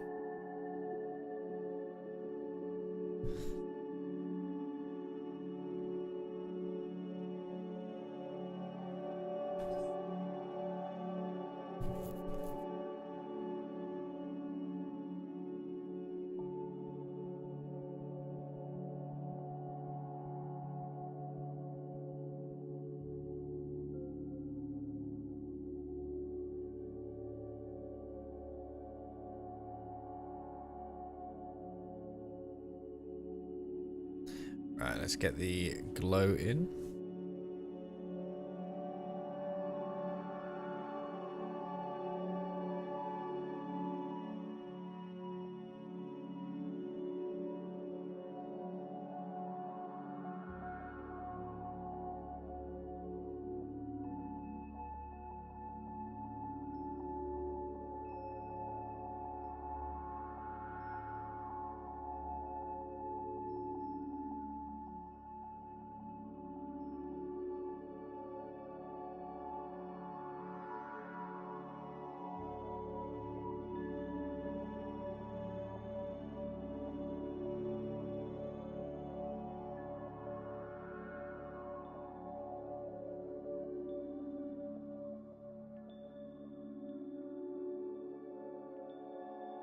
Right, we want to go for, again, top-down lighting. Nice and simple.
Alright, I think the head is nearly done.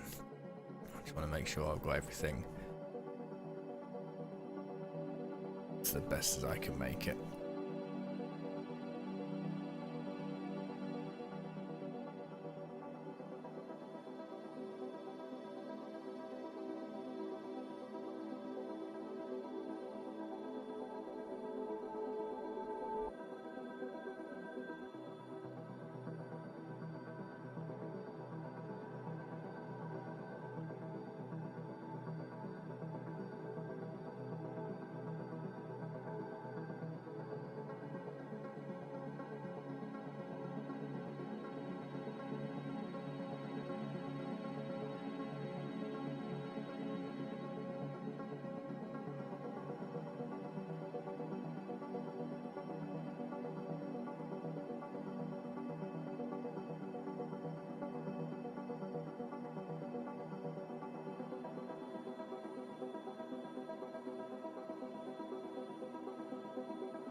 Right, I think the police officer is pretty much done. I'm just going to add in a gradient onto his shirt. So it's got a little bit more interest.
There we are.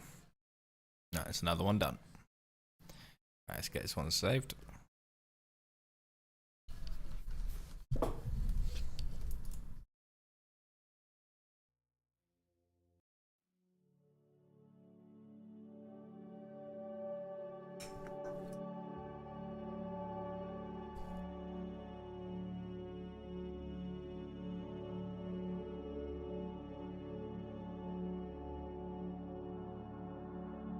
Let's save this as the it's just interview 3. Black and white.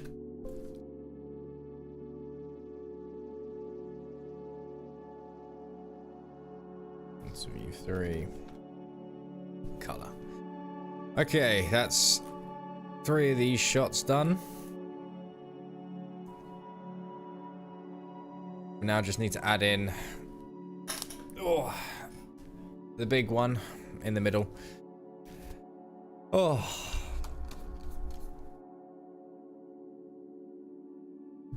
I might need to go to the toilet in a second, unfortunately. So what I'm going to do is I'm actually going to end the stream here, I think, because I need to take a bathroom break, and I don't know how long I'm going to be.